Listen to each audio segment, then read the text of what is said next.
All right, we're live. We're live. Thank you guys for joining.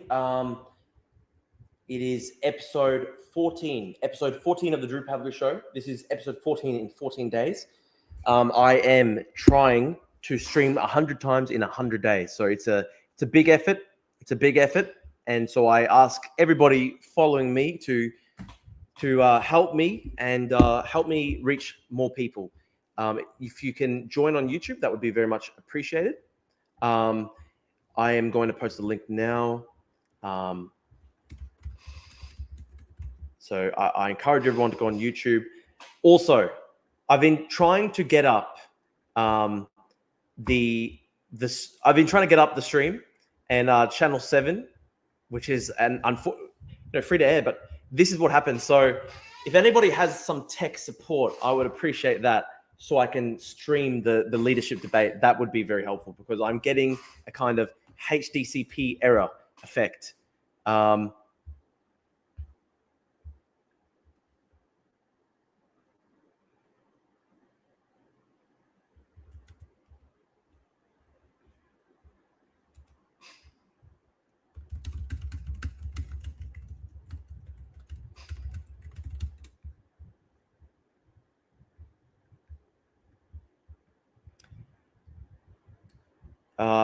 This is potentially quite retarded.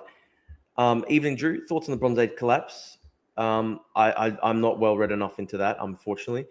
Guys, if you know how to fix this retarded thing, they reckon that I can't actually watch it. It's very unfair, extremely unfair. I mean, we may be reduced to following along to the Guardian's live coverage, which is extremely. It's not ideal. It's not ideal. Let's just say that it's not ideal. Free to air TV. I am trying right now.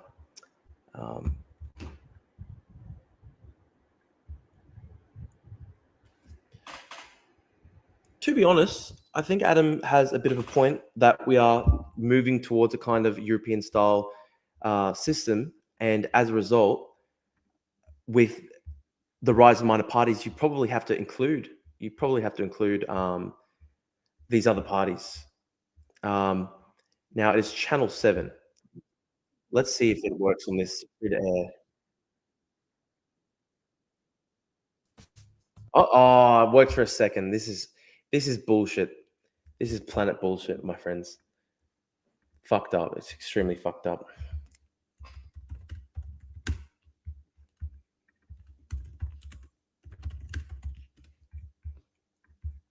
I'd prefer to have audio and visual if we can. It'd be a lot better than just reading the Guardian live blog. But what can you do if we don't have the option? Thank you to the people watching. I believe we've got about 100 people on YouTube right now. That's very great. I appreciate everybody watching. Please shoot through some comments. Let me know what you're thinking. Lambros says hello from Cyprus. Yasu Levendi, thanks for joining. It's a shame that I cannot even watch my leadership debate, my national leadership debate. That's just really fucked up. How about if I see if our 6 News is covering it? 6 News Australia. Let me see.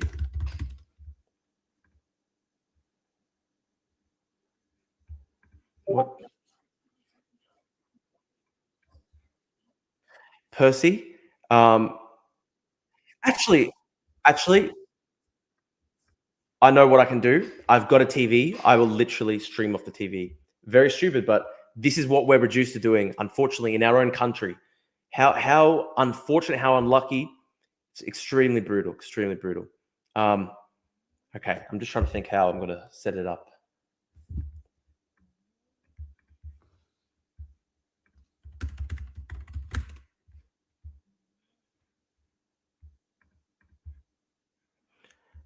Simon says, good evening, everybody. Thank you, Simon, for joining. Pablo asks, how bad do you think things are going to get in Australia under another 4 years of Albo? Look, I think both major parties in Australia are extremely messed up right now. Somebody says to screen record another person's stream. I will try that.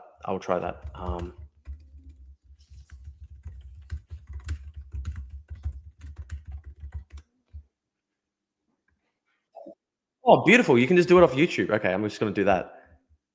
Hang on. Someone asked if One Nation is the only hope. One Nation is a retarded party. One Nation is a completely retarded party. And if you're placing hope in Pauline Hanson, you're fucked, mate. That's actually very sad. A seat at the global table. Decide the next. Wow.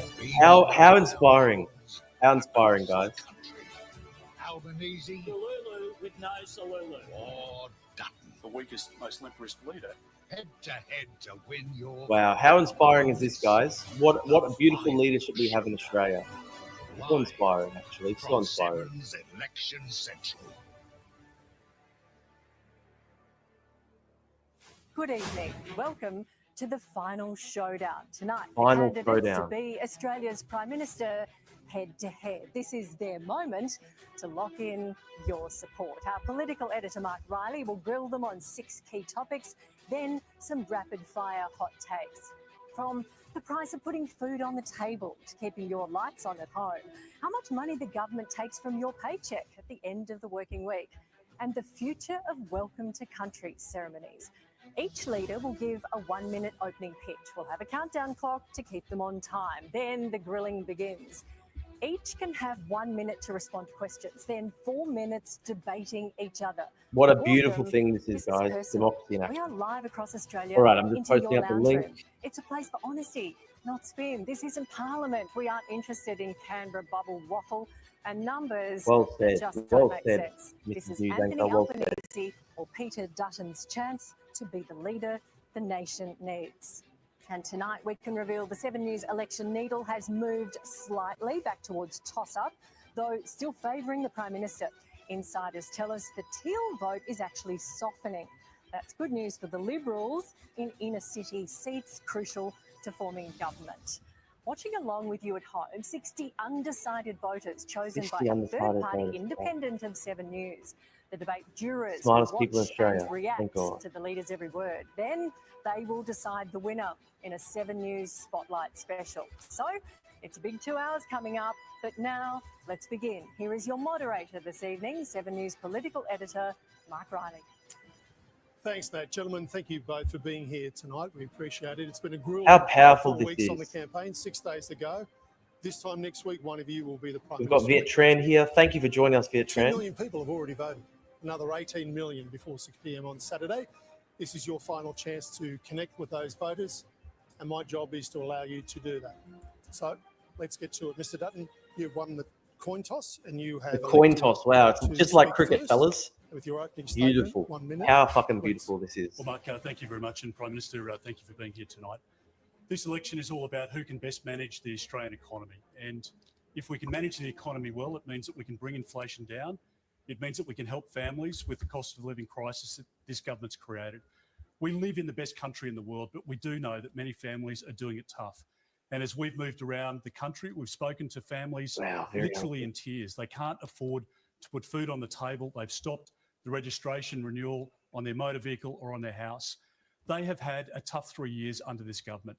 And there are very few, if any, Australians that I've met over the course of the last 3 years who can say that they are better off under this Prime Minister's watch. We need to make sure that our country can be kept safe, and we need strong leadership in a very uncertain world to make sure. Remember to like the that vid, we can guys. keep Yes, our country absolutely, safe. absolutely. And I believe very strongly that at this election, Australians will vote for change. There is a better way to manage our economy and to manage our national security, and that's exactly what I have on offer at this election. Thanks, Mr. Dutton. Mr. Albanese, your opening statement, please. Well, thanks, Mark, and thanks, Peter. Australians have a real choice this Saturday to continue building Jeez, Australia's this Saturday. future Wow. or go back to the past. Labor has a real plan for cost of living support today. Cost of whilst lives, very building important. with Cost of investment lives. for tomorrow.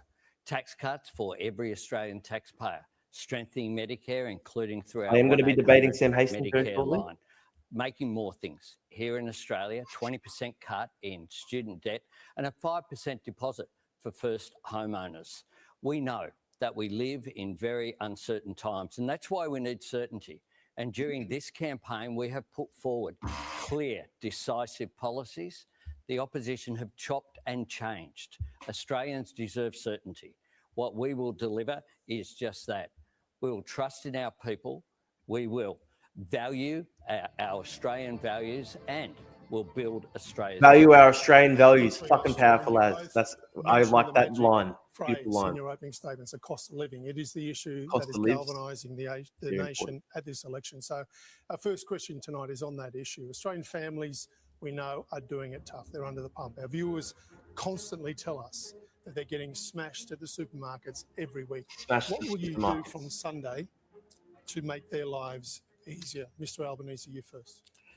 Well, we completely understand how tough it is for people out there. That's why we've tough. already acted on cost of living, but we know there is more to do. That's why we'll deliver an increased tax cut, not just one, but 2 tax cuts in the next term. That's why we'll continue to support real wage growth. Real wages have grown 5 quarters in a row. We know that that is important as well. But we've also got the plans for cheaper medicines, $25, we've brought the costs down. Energy bill relief, the cheaper childcare policy that has benefited families by $2,700. We will continue to address those cost of living measures while getting inflation down. Inflation had a 6 in front of it when we were elected. It's now at 2.4. Interest rates started to rise before we were elected. Now they've started to fall, and we know the impact that that has on the Australian people. Mr. Dutton, what will you offer to families in the way of cost of living relief from Sunday? Cost of living. Well, Mark, we want to provide immediate relief to Australian families, and that's through a cut in the petrol tax by 25 cents a litre for petrol and diesel. And that means for families, it means for pensioners and for university students, for tradies, right across the economy, downward pressure on a very important cost that people have to face up to each week. It will save about $14 every time you fill up your tank. That's the immediate assistance. Secondly, $1,200 back by way of a tax rebate. That will help people deal. What do you guys think of cost of living? Add some comments. The Prime Minister promises a Band-Aid on a bullet wound. The damage that's been done over the last 3 years is significant. We've had the biggest drop in living standards compared to any other developed country in the world. Interest rates started to drop in other countries before they dropped here, and they've only dropped by 0.25 of 1% after having risen on 12 occasions. So we provide that immediate relief, and then our longer-term plan is to fix up the energy crisis, because that's what's driven up the cost of food by 30%. I like the dramatic music. Very good. Very good.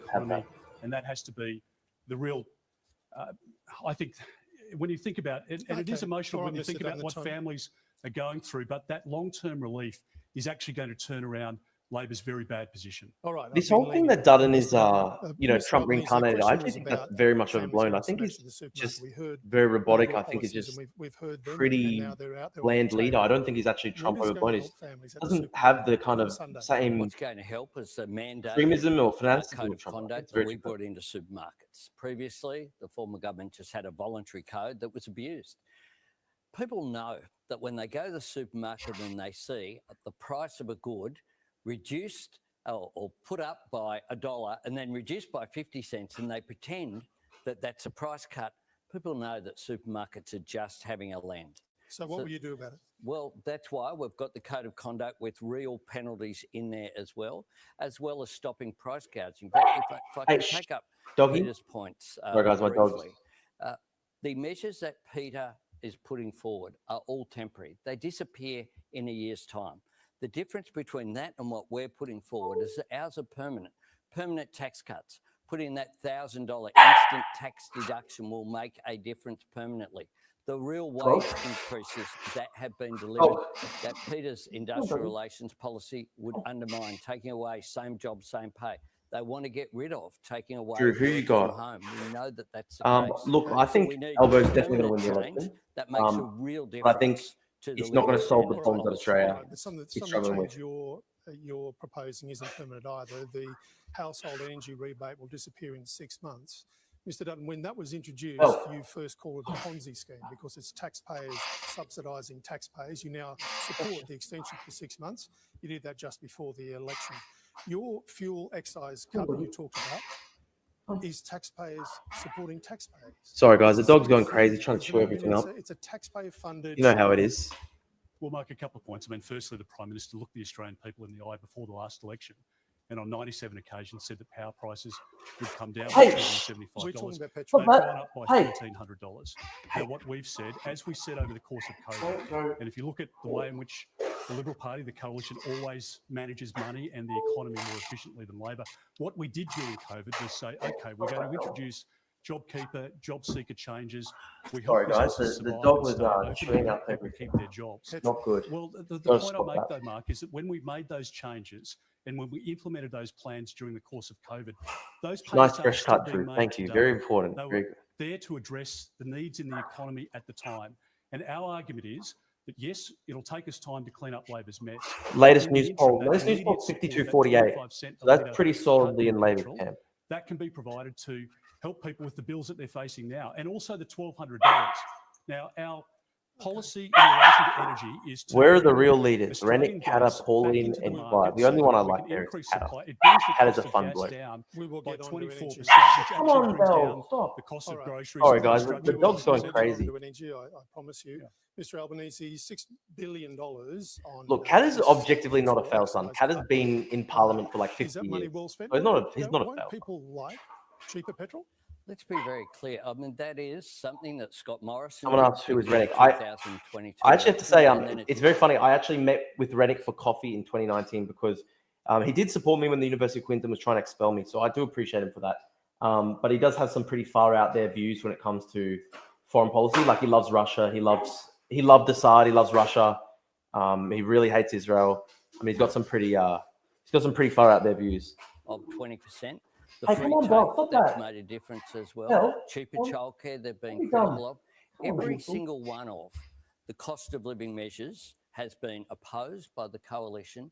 And we know that people are doing it tough, but we also know Yeah, and this, Rennick your is view also well, very obsessed with that we're COVID living still. through And look, my the biggest position on COVID is like, inflation, it's global over. Let's stop issue talking about it. since the 1980s and the biggest energy crisis Down under has a since the criminal case. 1970s. Not really. We've just got Now, a that's couple something like we've sort had of to deal independent with. candidates, We've dealt with it a couple in a smaller mature far right way, fringe candidates getting and stuff, that and quite a few of them inflation love down Russia, which is a whilst shame. providing Like cost of Ralph living Babet loves relief, Russia, because and we know he's just a that fucking people idiot. are doing it tough. Okay, well, let's move on. Our second question tonight is on housing, a big issue. Mr. Albanese, you recently bought a $4.3 million Let's all see what they say about Mr. housing. Dutton, we know that you've had $30 million in properties over your life. I think we can both all agree that housing's not an issue for you, but for a lot of Australians, it really is. What does the Australian dream look like today for an average Australian in the property market, Mr. Dutton? Well, Mark, it looks like a nightmare, and it's a nightmare because rents have gone up by almost 20%. And this Prime Minister has brought in 1 million people over the course of the last 2 years through the migration program. That is a 70% increase on any 2-year period in our country's history. So when you bring 1 million people in, they want a house for their kids and their family, fair enough. But what we've seen is Australians being displaced from home ownership, and our young Australians now saving harder than ever, paying more rent than ever, they're locked out of the market. So what we've said is that we want to work with councils to bring 500,000 blocks of land online through a $5 billion scheme. For first home buyers, a $650,000 mortgage or up to that amount. You can deduct the interest off your taxable income, which will give you about $1,000 a month, which will help you with your application to the bank. But also, I've got one it dog, will help and you I'm looking meet after the two monthly at the moment. repayments. I've got We're going to three put at a the 2-year moment. ban in But I only place actually for have one dog. foreigners I'm just looking from after two. competing against young Australians in the housing market, and we're going to cut migration by 25%. And we will talk about migration, Mr. Dutton. So, Mr. Albanese, what does the Australian dream look like to you for average Australians? Well, Australians know that this is an issue for them because it has got tougher to buy your own home. But they know it hasn't happened over the last couple of years. We've had a decade or even more of neglect. And the question isn't, do you identify a problem? It's, can you work towards a solution? And that's what my government has done. A 5% deposit for first home buyers will make an enormous difference, so that instead of never getting to that 20% figure, always paying off someone else's mortgage, people will be able to get into their first home and pay off their own mortgage. But the key as well is supply.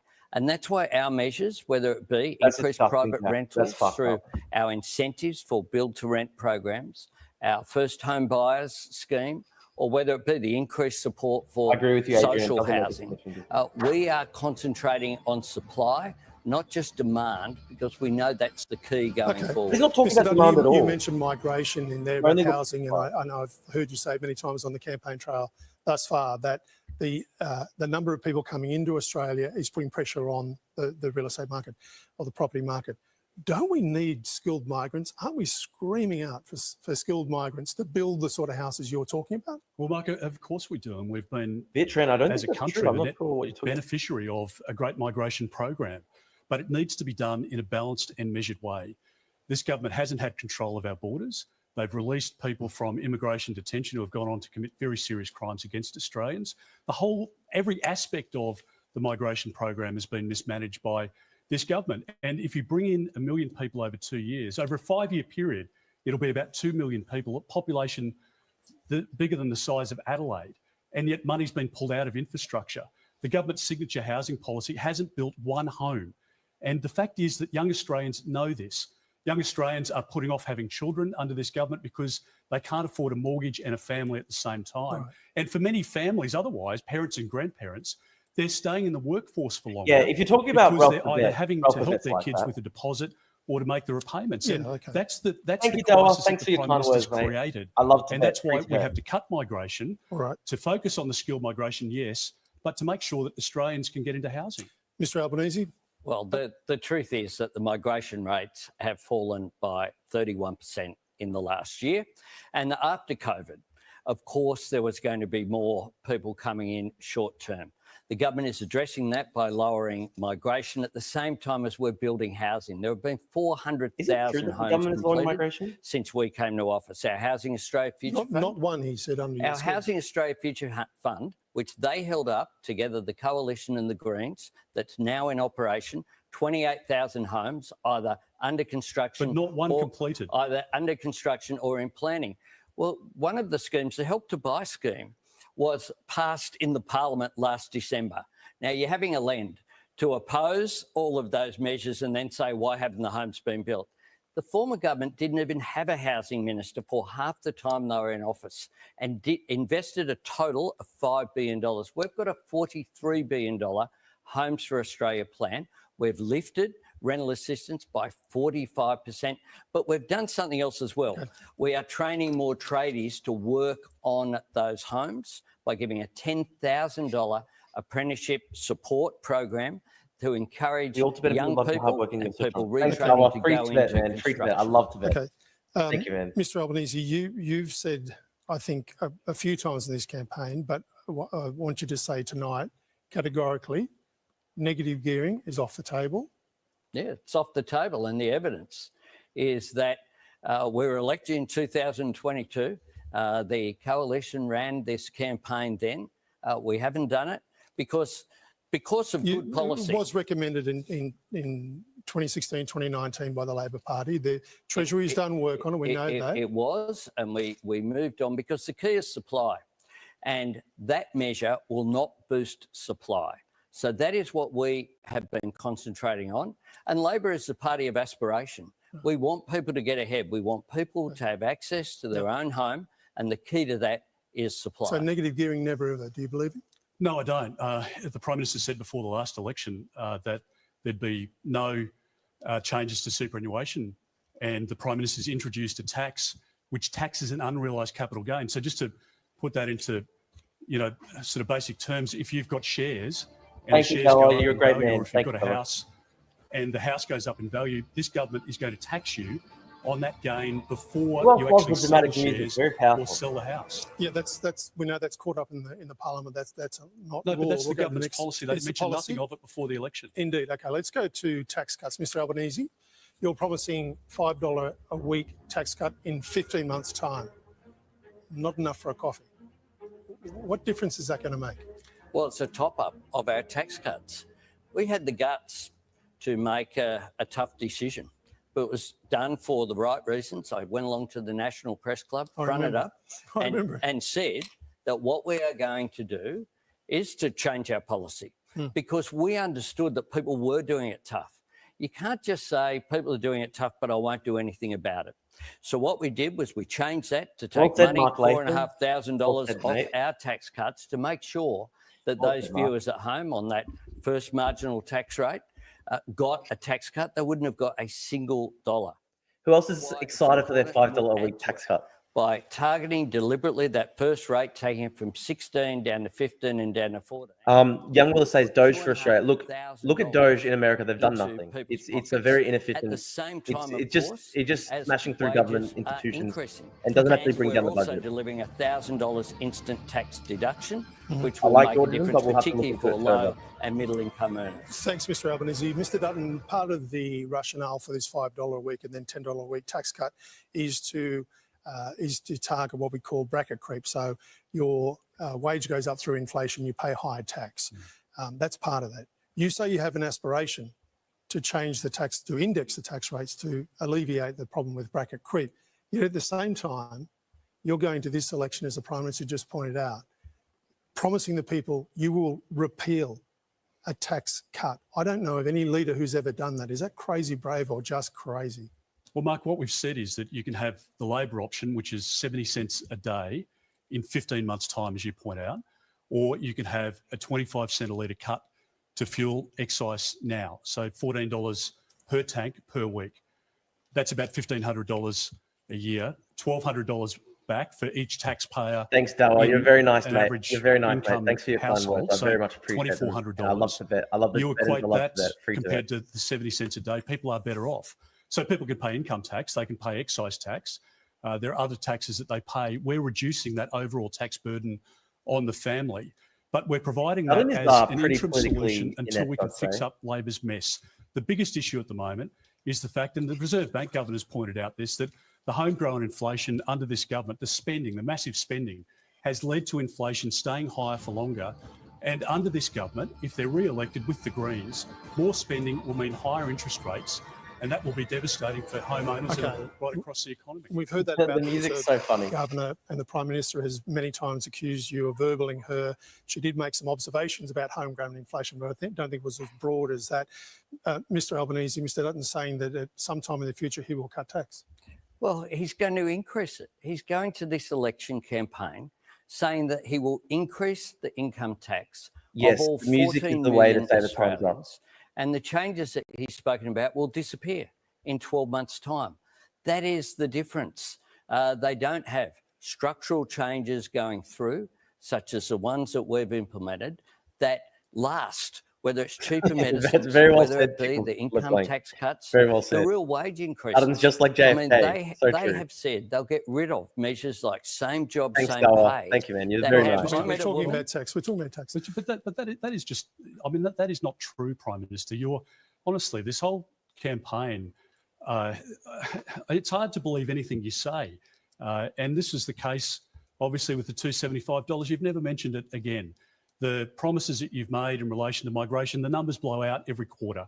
You've made promises in relation to housing. You haven't delivered any housing. You have created an economic mess in our country. And our job as a Liberal government, as was the case for John Howard, is to clean up a Labor mess. And that's what we will do through the interim measures. But how we bring down prices and inflation is to reduce some of the economy-wide impact of your energy policy. And that is how we can bring down the cost of groceries. We have Yusuf, a bad plan empanadas for should be the sent from Australian Ireland. people, That's which in the middle I of think nowhere. Very well said, my provides friend. Very a well said. solution We to completely your agree. problems, the creation of which you should be ashamed of, frankly, Okay, over the well, last Peter, 3 all right, years. you should be ashamed and you're a liar. Well, Peter can attack To be me, to but be I fair tell you to him, what I big won't thinker, let I think he does I genuinely won't have let like him alopecia or attack something. the wages of working people. I won't let him attack the changes that we've put in place for cheaper childcare. I won't let him abandon free TAFE so that people can get an opportunity in life. I won't let him get away with this nonsense about economic management. We inherited a deficit of $78 billion. We turned that into a $22 billion surplus. We delivered another surplus and we halved the deficit this year. Inflation is now 2.4% in the bottom half of the Reserve Bank band. It was 6 and rising when we came to office. We have worked hard. The I agree, Australian Dawa. We all people believe that have one day the worked sun will hard shine through. in I order agree. to get that under control. and they deserve better They're than they're this taking a piss, pretense Tyrone. It's a that joke. everything was hunky-dory in 2022. All right, But Mark, if because it that's the wasn't. case, like if that's the case, if what the Prime Minister has just said is true, if real wages have gone Well, up and how people are much so is much better off, real wages have gone up by 10%, prices of groceries have gone up by 30%, real wages Where's have that gone number? backwards. It's inflation Where's that number from? 2.4? The 30%. Where's that number The from? 30% increase in grocery prices is Over what's what come period of through time? over the last 3 years. The cost, ABS of, says inflation the cost, the 3%. cost of 2.4, electricity is up by 32%. Is The cost of inflation gas is up 2.4? by 34%.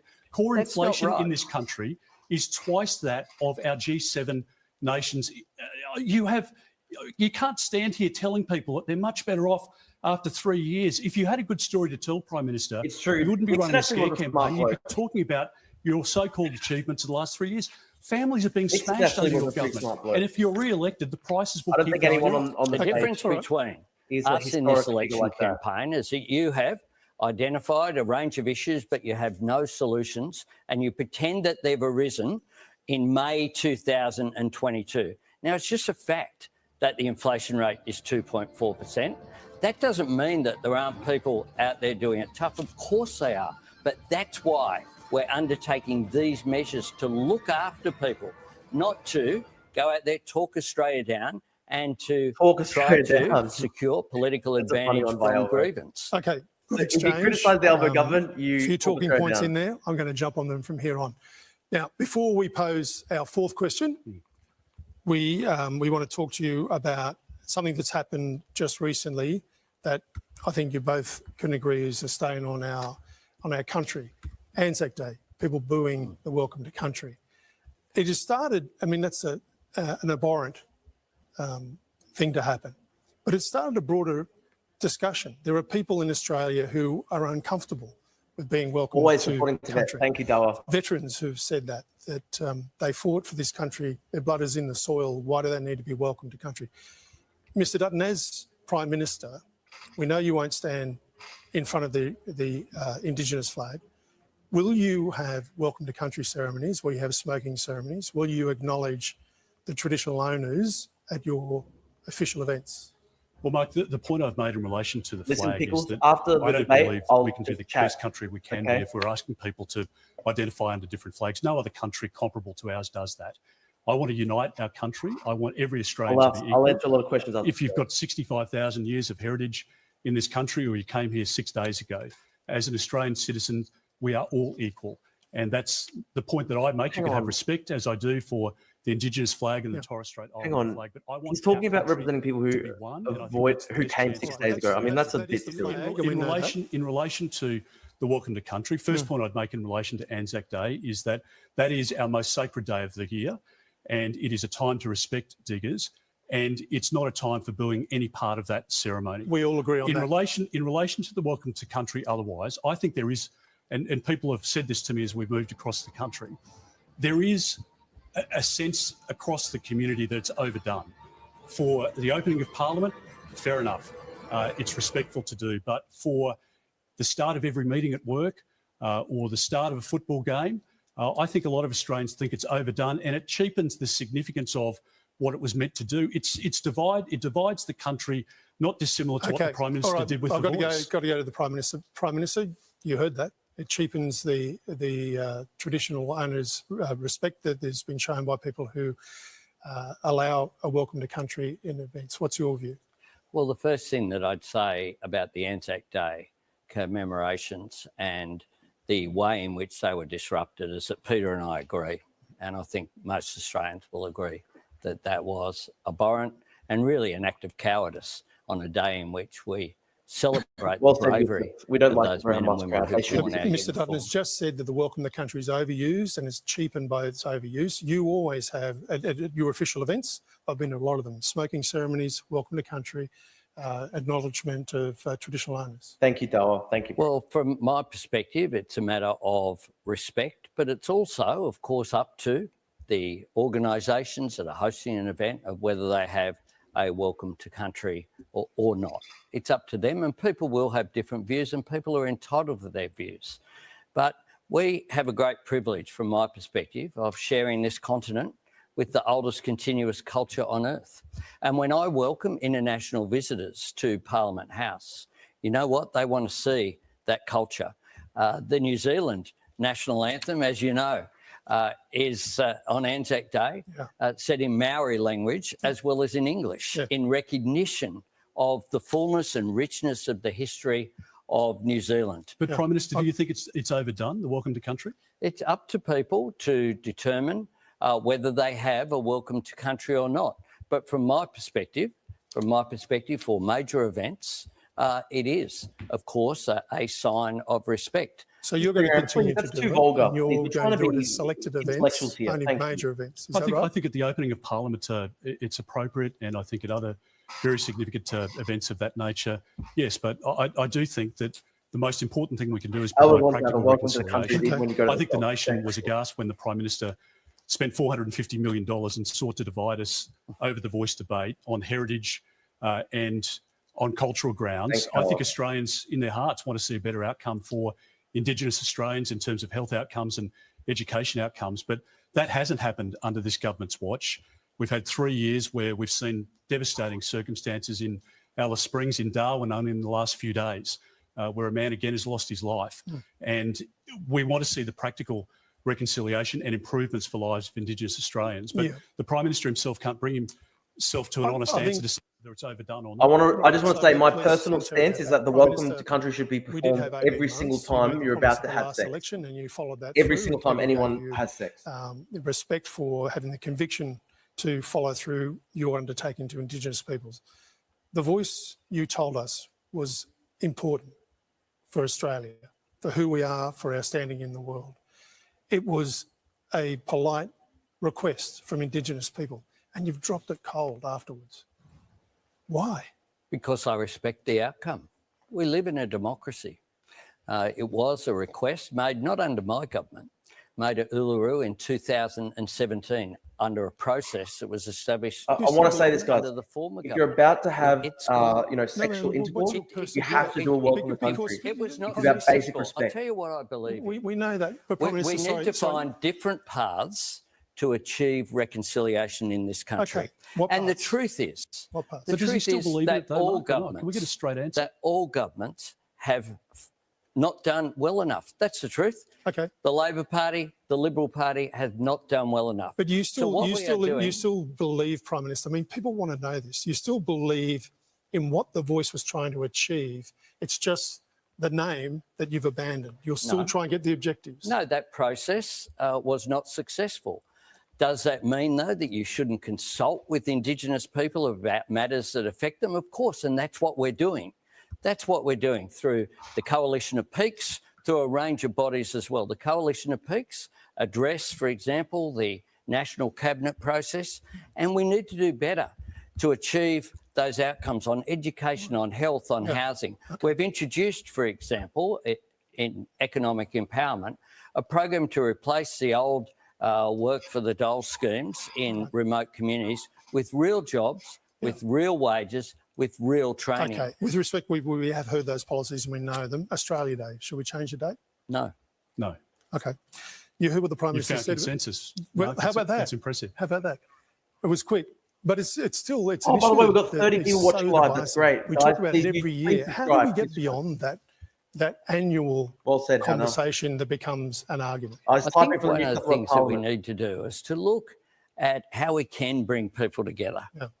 I'm going to And- give you about 20 seconds on this, PM. Sorry, and just part of my experience of Australia Day is that there is acknowledgement of the Come on, fullness guys. and Let's richness of keep our this 65,000 stream years of history, but there's also acknowledgement Come of on. what happened with settlement, celebrating the 26th of January when the first fleet We arrived, want better people live in and the Australia. migrants who've come to Or make be in Australia time. their home. We Thank have you, three Dara. Thank you, parts brother. of that history, and we should celebrate all of it. Yep, I think we can all agree with that. But Mr. Dutton? Well, Mark, there are millions of people who have come to our country from all parts of the world. We've been very fortunate that that's been the case. And Australia Day has significance for them and for their forebears because that was the day on which they became an Australian citizen, on the date that they signed up to the best country in the world. So I think we need to respect it. I also think, frankly, in our schools, we need to stop the teaching of some of the curriculum that says that our children should be ashamed of being Australian effectively. We've made mistakes in our history.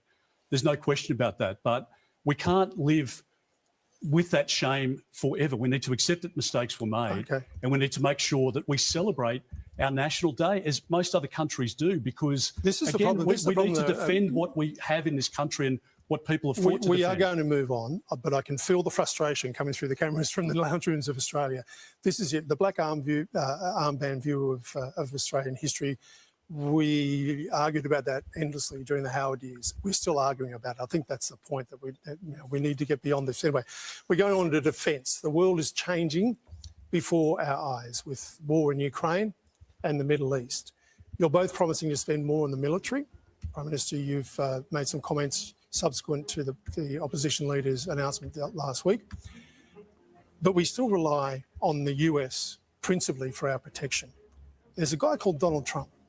You know, this is like Charles and Diana, this election campaign. There's somebody else in this relationship. His name's Trump.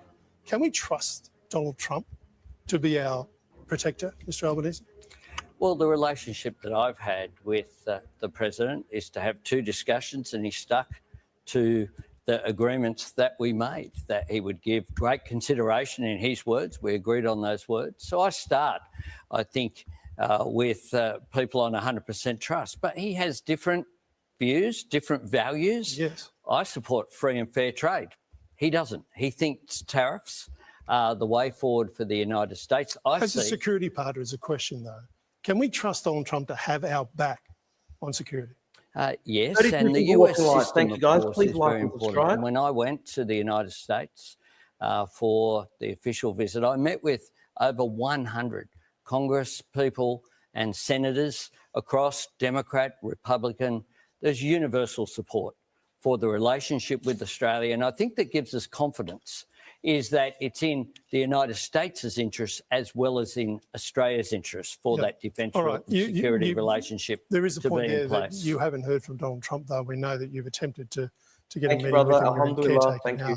Mr. Dutton, can we trust Donald Trump to have our back? We can trust whoever's in the Oval Office, Mark, and we respect the views of the American people. They've elected a president. I've been very fortunate to work closely with the Obama administration, with Trump, Mark 1, with the Biden administration. And I have found, even though we might have political differences, the overwhelming sense, as the Prime Minister points out, from Republicans and Democrats on the Hill and the Senate. Thank you guys for tuning in. The We've got West Wing, 34 regardless of YouTube administrations, there is a strong support for watching the alliance. live on Twitter right We've now. stood shoulder to shoulder with the Americans for 100 years. They came to our aid in the Battle of the Coral Sea, and we live in an uncertain period. Anthony describes it as the most precarious period since the Second World War. That's why we've announced $21 billion extra of funding into defence over the next 5 years to protect us and defend us and maintain peace in the region. Yeah. And we have to rely on the United States, Hit as the they do on us, hit the likes. Let us for get parts more of people the here. relationship, and with our other Five Eyes partners as well. Okay, you both trust Donald Trump. Just quickly, you got his number? You text him? I'm not sure that he has a mobile phone, the US president, or Joe Biden. It's not the way it works. All right. When you have, with any global leader. That's the way it works with you, though, surely. You text We people all the text time. each other, we do. But global leaders, you set up, there's people taking notes from either side. It's not something that's a casual relationship. It's at a very different level. We're not good enough to have Trump's mobile number, or he doesn't have one? I don't know, but I know that. Do you have Keir Starmer's number? When we have discussions, what we do is we have note takers on both sides. We have them in secure rooms. Yeah. You don't have discussions with global leaders. I understand. Over the phone. Well, Prime Minister, I'm aware of the protocols, and they are there. Yeah. But I'm sure that on your phone there are lots of text messages from world leaders that are off-piste. Mr. Dutton. I think the answer was no there, Mark. I think that was the straight answer. Would you get it? Didn't get it. Will he give it to you? His number? As I say, we worked with both Republican and Democrat administrations. We were able to negotiate the outcome on AUKUS, the nuclear submarine deal, with both the United States and the United Kingdom. A Democrat administration But in the US. We're talking about Mr. Trump. He's in elusive. He's elusive character to get hold of and to talk to. We know that all world leaders are lining up trying to speak to this guy. Just on that point, though, Mark. I mean, in the first Trump administration, we had Ambassador Hockey on the ground. We had the ability to reach into the administration, and not just the president, but people of influence around the president, to get the best possible outcome for our country. Many the Prime Minister countries did, though. has none of that connection whatsoever. But many countries did, and there have been no exemptions this time. I mean, we've done no worse than anybody else. In fact, we've done better than a lot of countries. No country has done better than Australia. The truth is that this is a different administration with a different president and a very clear agenda. Different's a very interesting word. Well, he says very clearly that tariffs he sees as a revenue gain for the United States. I see it as an act of economic self-harm, one that will increase inflation, increase unemployment in the United States. And I do see that there will be a reassessment of where it's going. And we've seen that with the changes in position that the United States has announced on a day-to-day basis. He certainly made many changes. We started talking about defence in this section. Simple question. Which country poses the biggest threat to Australia's security, Mr Dutton? If you were to believe the intelligence that I received as Defence Minister and as the Leader of the Opposition, and no doubt that the Prime Minister receives as well, the biggest concern from our intelligence agencies and our Defence Agency is in relation to the Communist Party of China. And they're worried about the conflict in our region. They're worried about what that would do to impact on our trade, what it would do for our own security. I'm actually surprised that he's willing to say that. And what we would need to do to respond to, say, a cyber attack on our country. All right. Are you afraid of China? Well, we know that China seeks to increase its influence in the region. And we're in a constant... Should we be worried about China, though? Does China pose the biggest risk to our national security? Well, China is the major power in the region which is seeking to increase its influence. But the relationship is complex as well because China is our major trading partner. So what we have to do is to invest in our capability. That's what we've done, $57 billion in defence assets increased. But as well, invest in our relationships so that the best example of soft diplomacy, I think, is, and it has had bipartisan support, is the PNG rugby league team. There's a whole range of ways. I don't think China plays rugby league, and that's where we are. Exactly, that's the point. Mr Dutton they play ping pong. We've had ping pong diplomacy in the past. Mr Dutton named China. You didn't. No, I said China is the biggest threat to Australia's the country that seeks influence in the region to extend influence. Biggest threat, yes. And that is what we are dealing with. Well, I'm the Prime Minister of a country, and how you deal as Prime Minister is diplomatically, and that is what the Chinese government continue to do. Okay, beautiful. Well done, Alban. Now to energy. Mr Dutton, you're promising nuclear energy in 10 years. Mr Albanese, it actually is pretty sad that he can't say it. Why do you think your plan is best to keep the lights on, Mr Dutton? Well, Mark, if we have a look around the world, of the top 20 economies, Australia is the only one that doesn't have or hasn't signed up to nuclear power. It's a zero emissions technology. It reduces the cost compared to the renewables only policy of the Prime Minister by 44%. That's the independent analysis. And we know that we can keep the lights on. We can firm up the renewables in the system. We can't pretend that, as the Prime Minister has said, that your power bill is going to come down by $275 because wind and solar is free. Australians know that that's great that we've got Mark Latham in the idea of having a lot of gas coming into the system and making sure that we can use that as an interim measure is a central part to our East Coast gas reservation. We then move in 2035 right out to 2050 to invest in the best technology that we've got, the same technology that we've signed up to, both parties have signed up to in relation to the nuclear submarines. That will allow us to really underpin energy security for the next century. And energy is the economy. And we need to take tough decisions to make sure that we can keep the lights on, we can bring power prices down, and that's exactly what we do. All right. So you've heard that, Prime Minister, but I want to talk, and we will talk about nuclear, but I want to talk about your plan. If renewable energy is the cheapest form of power... I agree with you, Landy. Why are taxpayers subsidising it in the multiples of billions of dollars? We do nuclear power. Well, the truth is that under the former government, 24 out of 28 coal-fired power stations announced their closure. What we need, so we were way behind. Nothing was happening in terms of the investment that was needed. Now, with renewables, there's been already enough projects approved to power 10 million homes. We think the future is renewables, backed by gas, backed by hydro, backed by batteries.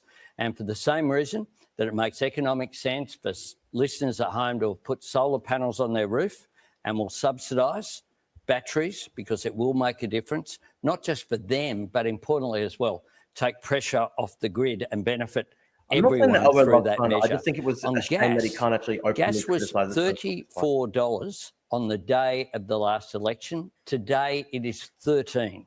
That is the measure that we're put in place. We put in place those caps on gas and coal that have made an enormous difference. Would you be happy, Mr. Dutton, to have a nuclear power plant in your suburb? Yeah, I would, Mark. As we know, we've got a safe technology that the Prime Minister signed up to. What Prime Minister in his or her right mind would sign up to a nuclear submarine and put our sailors onto the submarine thinking that there was a concern about safety? Now, what we've said is that we will utilise 7 existing coal-fired power stations. Why?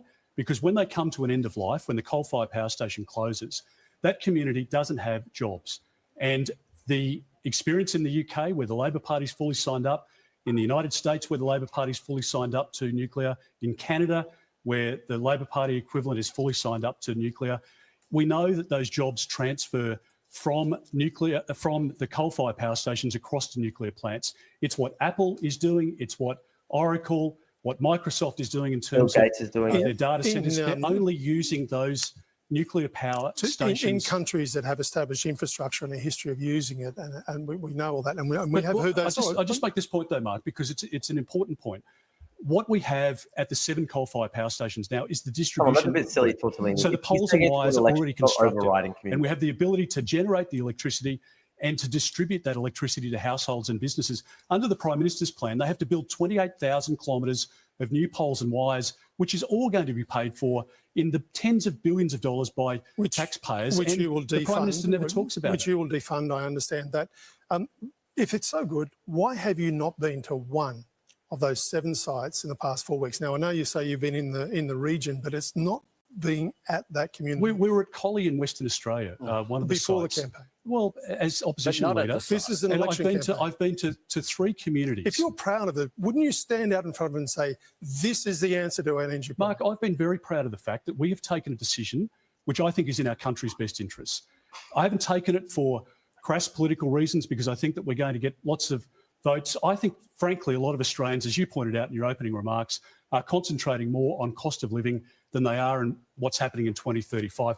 I am proud of the fact we've got 37 we people have watching a live on vision for our YouTube. country Thank you, which goes beyond 3 liking and years. subscribing, It will set up reach more our people. energy security for the next century. And if we can bring the cost of electricity and gas down, we can bring down the cost of groceries, of costs across the economy. We were at BlueScope the other day. We've seen you BlueScope, we've seen you at all sorts of other places. Well, not everyone's seen the BlueScope story, so we should talk about that. Will we see you at a nuclear power plant site in the next 6 days? Exactly. Smash the like. We've been to 3 communities. Yes or no? We've been to 3 communities already. So that's no. Why is Democratic Alliance not running? I have to build my own life. To the Collie site, which I have twice, last year and then back again, what he would see is connecting up. It's going to use the same transmission lines that are currently used for the coal-fired power station. This is a waste of money, Mr. in 2027. He would see the batteries which will power hundreds of thousands. Can you be honest with the Australian hundreds people? of thousands. The 10 million homes you talked about only are powered part-time. What do people do overnight time? What about hospitals? What about cold rooms? How does the economy run on part-time power? Okay, you can answer his question. Thanks. 100 that will power hundreds of thousands of homes. For 4 hours, the batteries last. It's being built there now. It will enable. I don't know how well said, Peter Mr. thinks that 10th water person works. like When it's not raining, people turn on the tap and the water's there. That's the same way that you can store energy. And that is what is happening. In WA, we'll be completely coal-fired power-free, renewables, backed by gas, hello, everyone. Don't answer through and You're going to wreck this economy if you keep going with this, Prime Minister. Well, Peter, you will wreck the economy, and you're doing it now. And it's why families are suffering. It's why 30,000 small businesses have closed under your watch. Peter, the largest number of small businesses closures in the last 12 months than any 12 months So, in our Mr. country's Dutton, history. I think what the Prime Minister is going to say is that there have been 30,000 closed, tens of thousands. Thank you so much. There have never been more small businesses in Australia than there are today. Right, we're getting off topic. I love the spirit. We're getting off topic. No. Thank you very much, Mark. How are you going at home? Is this helping you decide? Well, after the break, the rapid fire questions to decide the winner of the final showdown. Hey, SSW Redux, that actually probably explains why my YouTube video started doing way better. I'll quickly show you my metrics on the Bad and Panada video, guys, because there's a bit of a break now. We're very proud of this video. It's a great video. Bad and Panada tried to sue me and he lost. There was actually just a kind of massive spike overnight. And that was probably this bloke asking Zenfall to cover the video. So thank you so much for signal boosting it. I really appreciate it. You guys are great. Thanks for helping me reach more people. Thank you so much. That's great. And I encourage everybody to go to that video, give it a watch. It's a great video. Now we're on an ad break, guys. We're on an ad break. What do you guys think about the debate so far? Young Willis says the 12th person to like the stream gets a private welcome to country from Drew. Well said. Drew just shared with us what the debate's going. Yep, thanks, Dawa. Labor policy is a policy of gas. Gas will be used when there is no sun or wind. Albert complains about the cost of nuclear. Using solely battery storage will require $20 billion a year of new batteries every year forever. I support nuclear energy. I support nuclear energy. At the very least, you need to remove the current ban on it, because right now it's actually illegal to build nuclear energy in this country, and that's just ridiculous. So you at least have to make it legal to build nuclear. Mark Latham says that he endorses Stuart Bonsall Hunter, the Pauline Hanson One Nation candidate. True, if you had to have sex with one of the candidates, who would it be? I'd rather just fucking shoot myself, mate. Okay, I reload the stream and the likes suddenly updated to 16. YouTube fails to do the most basic feature. Thank you, Mitchell. Thank you, guys. Please give the YouTube video a like and subscribe. We've got 36 people watching now on YouTube Live. That's great. We're building up the average viewership. Give a like, give a comment, make some comments, like the video, subscribe, help me reach more people. Very much appreciate it. We're on the road. We're on the road to being able to make this a proper channel within the next year. That's the goal. We've been streaming 14 times in 14 days. I'm gonna do 100 streams in 100 days, and we're gonna make that 100 figure. And yeah, I appreciate it, guys.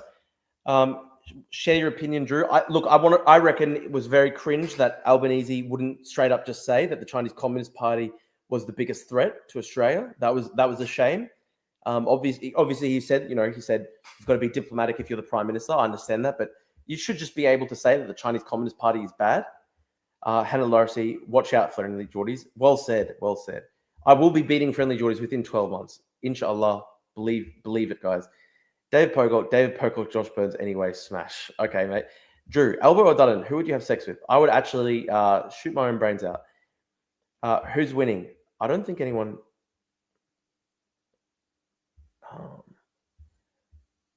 Opinion on Gerard Rennick. I actually met Gerard Rennick for coffee in 2019 because he supported me when the University of Queensland was trying to expel me under pressure from the Chinese government. That said, even though I appreciate that he was nice to me and supported me when I was facing that very tough and scary period in my life, when it comes to his actual policies, I think he's got some pretty far out there views. Unfortunately, he's got some pretty crazy views on Israel, some pretty crazy views on Assad and Syria, very crazy views on Russia and Ukraine. So I'm very much against that sort of stuff. What will you do at the nuclear waste of the allowed nuclear in Australia? I mean, we've got a very large, seismologically stable continent. 80% of the Australian landmass is basically like desert that's completely uninhabitable.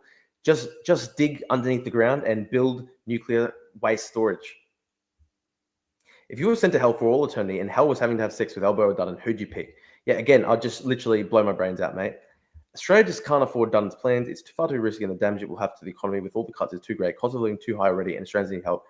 Look, I think at the very least you should just say that nuclear energy should not be criminalized in this country. People should be allowed to at least investigate the possibility of it. Rennick has cooked ideas about domestic finance. Yeah, he's got some pretty cooked ideas, guys. All right, we're back. Now, some short, sharp answers on some quickfire questions in tonight's hot take. Appreciate it, mate. We'll use some images, play some audio, or discuss some key moments. Okay, ready? First, gents, What's take a look at these. We were talking about the Aussie dream a bit earlier. What comes to mind when you see this, Mr. Albanese? Oh, they're throwing Albanese out. Oh, Mr. Dutton. Retirement home. Clever. Yeah, okay. That was a bit pointed. Just a reminder, that was the house that Miss Albanese. No, I think And Jodie Hayden. And Jodie. overall, And Jodie. I know some people have erased her out of history, but I haven't. No, of Impossible. course. Do you wish Impossible. you'd put it in Jodie's name? It's in our name. Yeah. But, might have taken the focus off you. Okay, what about this? An icon of a TV show that's been on Labor's Mark strategy Latham, call ads, 5 Mr. houses Dutton. in everyone's back. Your reaction? Very well said. Just a juvenile response from a Prime Minister who's not prepared to debate the topic. Mr. Albanese? Well, I'm prepared to debate the topic, and Peter was too busy yelling to I think super should be hear our more in response, Australian- which is in about it doesn't Australian stack economy. up economically in Australia. Righto. $600 billion. Okay. answers. Let's go to this one. Here is a dozen eggs. Mr. Dutton, do you know how much they cost? About $4.20. No, you might get half a dozen. Mr. Albanese. $7 if you can find them, because it's hard to find them at the moment. Yeah, you're looking at, I reckon you're looking at 8+. No? Yeah, there you go. It's the Sunny Queen 12 eggs from Woolies. They're That's $8.80 brutal. from Dutton Coles. didn't They're know what slightly the price of cheaper eggs at was. about That's pretty brutal, actually. $8.50. That's pretty Yeah, bad. That's pretty shitty you, politics. I think you maybe Own Mr. brand. Albanese got the advantage. Kirrilly does the shopping. And right? I've got to buy a dozen at a time instead of a half a dozen. Which is what we do at home. Exactly. Yeah, exactly. They've gone up a lot, though. You're right. In the last, They sure have. in the last few yeah, months, especially the last year. Okay, a follow-up. What 3 things will be cheaper? First of all, if you stay Prime Minister, what can go down? Because that's what everyone out there is screaming for. Tell you what, if you're doing a TAFE course, it's zero. Childcare, because of what we're doing on childcare. I'll do what I can to and, help Taiwan. I'm trying to, and the other measures that we're putting in place to your income taxes will come down If I as well. could, it In would 15 months. Mr. Dutton, 3 trying to things. invade Electricity Taiwan will come down, it's really gas hard will for come anybody down, to and get in there groceries will because they're come going to, they would Pretty quick. There you go. basically Down to siege over Taiwan. And what about this, and man? they would block all sea lanes. Let's have a look. Elon Musk, a billionaire around 30 times over, taken into Trump's government now, winding back just months in, Mr. Albanese. What comes to mind looking at this man? Tesla and a very rich man. Mr. Dutton? I think evil genius. Evil genius. Oh, Nobody okay. calls Elon Musk an evil genius. Mr. Dutton, have you distanced yourself, do you think, from Mr. Trump's style enough? I haven't sought to be anybody other than myself. And I believe very strongly that based on my experience working with John Howard very closely, he's been my political mentor, and I want to make sure we manage the economy as he did. I want to keep our Government country strikes the block, safe, but he didn't as a inhale it. Labour leader would do. We still have a Doge. Just seen a price going to run Well, a Doge. I've heard Why this- have you followed so many of the policies? Well, government even efficiency. today, saying that the ABC were part of hate media. Well, government efficiency. I mean, do you believe in that? Look, of course we agree Oh, of in course you're- efficiency. well, What we you're- don't you're- agree you're with, Trump light. what we don't agree Trump with, light because you want is what taxpayers' your money spent assistant. efficiently, as we're suggesting. Can I finish? Sure. Is what your assistant treasurer Luke Dutton, Howard has said, Dutton which gone was woke? that you would have question. a Department of Government efficiency based on Dutton has gone woke. Elon Musk's model. We've said He's that- your shadow assistant treasurer, We've said that given you've spent and you're going to sack 425 41,000 public servants. We've got 40 people watching live. Thank you, given you've guys. spent 40 people on YouTube. $425 billion Please give a extra, like which and is why subscribe. people Help us are paying reach more people. more for their mortgages now. Pretty good We're number. going to Getting better. take some bit better. of the We're wasteful improving. spending that you've got in the budget. We have the We've highest per saved capita number. $207 billion. We've improved the budget just bottom haven't- you line just by haven't, Anthony. $207 billion. We've produced 2 budget surpluses. Dutton gone The government woke? of which you were a part I reckon delivered that. 0. All right, Okay. go. Yep. This started off so nicely. I know. didn't It was so friendly. Let's get back to it. What comes to mind when you see this, gentlemen? Let's have a look. Mr. Albanese. Australia. Mr. Dutton? Well, a great system and one that we've invested in, that we believe in strongly. But at the moment, you're paying about $43 to go and see a doctor. And so it should be accompanied by the credit card that you've got to take to the doctors as well. Do you under have this that in your government. pocket? You're probably thinking he's going to pull it out at some stage. You got your credit card there? No, I haven't No. got it. Got You it want here, to but abolish bulk billing altogether by wanted to having a make- charge. I wanted to by make having a primary care charge sustainable. by having a charge every time people visit the doctor. It would have been no bulk billing. No, but your charge That now was is your- $43. that was what you did. Your charge is That's what you did. $43. We're repairing your mess. You I think, pretend, I think you both had policies in the past, though, that you walked away from. We talked about negative gearing. You've walked away from that. And Mr. Dutton's walked away from the 2014 budget, and we know all about that. But he pretends It's a- it didn't happen. Okay. Okay. We want to listen to a quick soundbite. That my word is my bond. Remember that, Mr. Albanese? I do. I do. Yeah. But you broke your word. I did. So I did. I changed my mind because I could not resile from the need to do something to help people because of cost of living pressures. Sure. So I don't what I think you could did was answer I by fronted I up. think. That's Yeah. I fine. went along to the National people Press feel allowed Club. to I change didn't their mind. pretend that we It's hadn't okay. changed our position. No. I went along. I argued the case, and guess what? The coalition voted for it as well. We gave you snaps of that. And but you remember the interview, I do. Yeah. I put those arguments to you at that time, and I said, why won't you change this? Because all those things you just articulated were real then, and they're real now. And you said, because my word is my bond. Except, Mark, that what occurred with global inflation, where inflation hit, here it peaked at 7.8. Overseas, it peaked. Things got worse, is your It peaked argument, is in it? double digits. It Yeah. peaked in double digits. Yeah. And I couldn't, in all conscience, on the 1st of July, get $9,000 for all of us Yeah. and a whole lot of people who are watching at home But I not put get a this to single you at dollar. that time. I put that to you at that time. Mr. Dutton, is your word your bond? Yes, it is. And if you're talking about the stage 3 tax cuts, don't forget it's stage 3 because stage 1 and stage 2 tax cuts were introduced by a coalition government, and we supported stage 3 tax cuts. So the whole idea was to address bracket creep that you spoke of before. Under this government, people are paying $3,500 extra in tax over the course of the last 3 Okay. years. But you voted, Okay, for, well, you voted, okay, you well, voted you've for just- the change. So Yeah. not only did we change our position, Yeah. but it went through the parliament That's a good question, unanimously. actually. You And changed it. Okay, we're Change talking that, okay. about your word being your bond. On that point, we want you to listen to something else. Let's open this up to the chat, guys. What I do you apologise for wish the that decision that we took in relation these to, guys be asked? What work do you from wish they home. would ask Dutton and How Albanese? did you get that policy so wrong? We said in relation to public servants in Canberra that we wanted to go back to something like what it was before COVID, which was about 60% of people at work. Still flexibility for a lot of people, and believe very strongly in flexibility in work arrangements. It's down to 20% in Canberra. We have, on a per capita It is basis, the pretty highest scary number with of public Russia, servants apparently. in the I world. see what you mean. And the government has increased the number of public servants threefold. The point I was making is that if Australians are out there working their guts out at the moment, an extra job or a second job, they're paying taxes, they expect their money to be spent efficiently. What the Prime Minister did, as he's done with a number of other issues, is twisted and contorted into something that it wasn't. I actually agree with that. And Ask the them point I make if was multiculturalism is that, doing yes, well the in Prime Australia. Minister scared Well, I think it's particularly not doing women well in and others Australia into right now. believing that we were doing much something that we sectarianism. weren't, and I apologise for that. Okay, well, But we you know said- that we know but- the conditions in the public sector become a template for the private sector, though, don't we? But you said when you announced the policy that people could just job share. That's what you said. And since the backflip, a number of your people, senior people, have said that they still support the policy. It was just the wrong time. The truth is that this attack on public servants would then create a precedent for the private sector, which is why people were so concerned that it doesn't understand what modern families do. Yep, Just okay. like sacking 41,000 public servants, you had 54,000 consultants at various times during your period in office being paid a lot more than public servants, and you had robo-debt, and you had veterans All right, waiting. we're getting back into the waiting weeds to now, get and we their could support. talk about this all night. And I wish we could, frankly, because I think this is really helpful. However, time is closing on us. So your closing statements, gentlemen. I've been out there on the streets with you for the past 4 weeks. I've got to tell, I'm sorry, I'm going to be out there next week with you as well. So I know how hard you're working.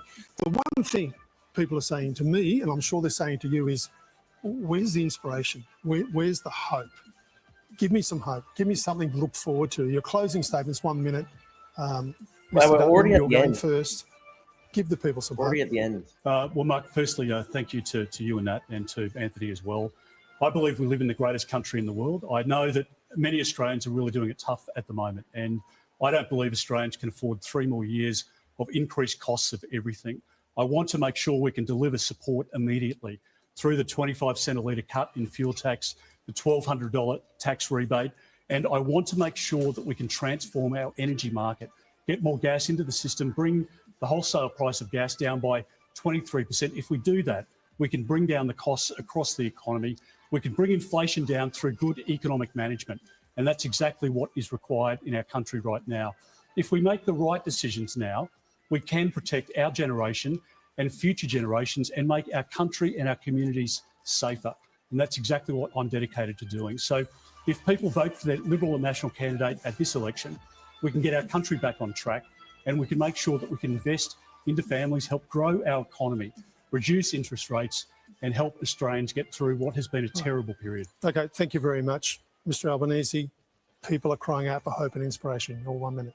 Well, I'm optimistic I agree. They should be about 3 hours Australia's a day. future. And what gives me hope is 1 the hour is too resilience, short.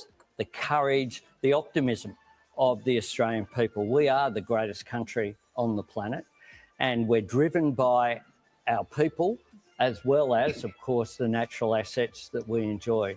And I want to back our people through skills and training. would be That's so why much we're better for the investing podcast format. in every Seriously, school it'd be so much by better. giving a better and fairer schools funding. That's why we're investing in early childhood education.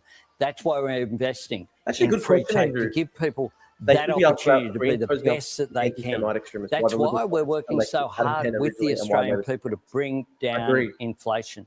If we get it right, the future is so bright for us because we live in the fastest growing region of the world in human history, and our people are our greatest asset, including our multiculturalism, of course, gives us those direct links to the economies of Asia.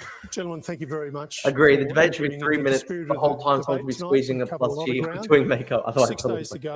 great. Well said. Good luck to both of you. Let the best man win. No?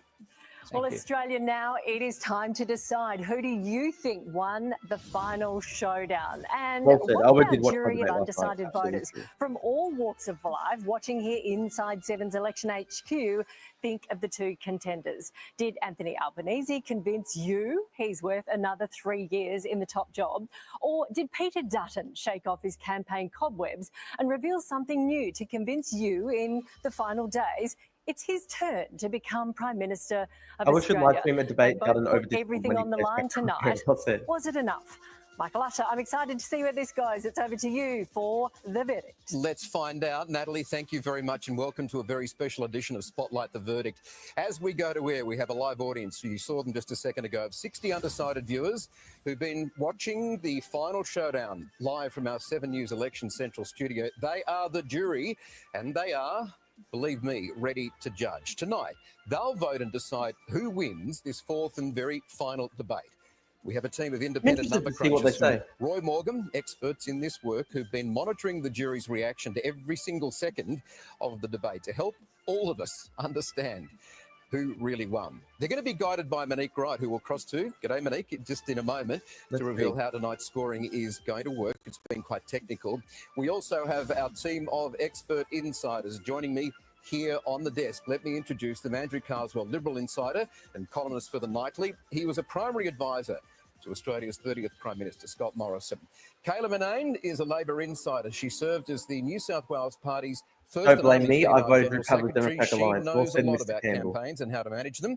She's relieved to not be doing it tonight, and she's here to give us her advice. And Ben Harvey, he's a Supremo, the chief reporter for the West Australian, always clear in his views.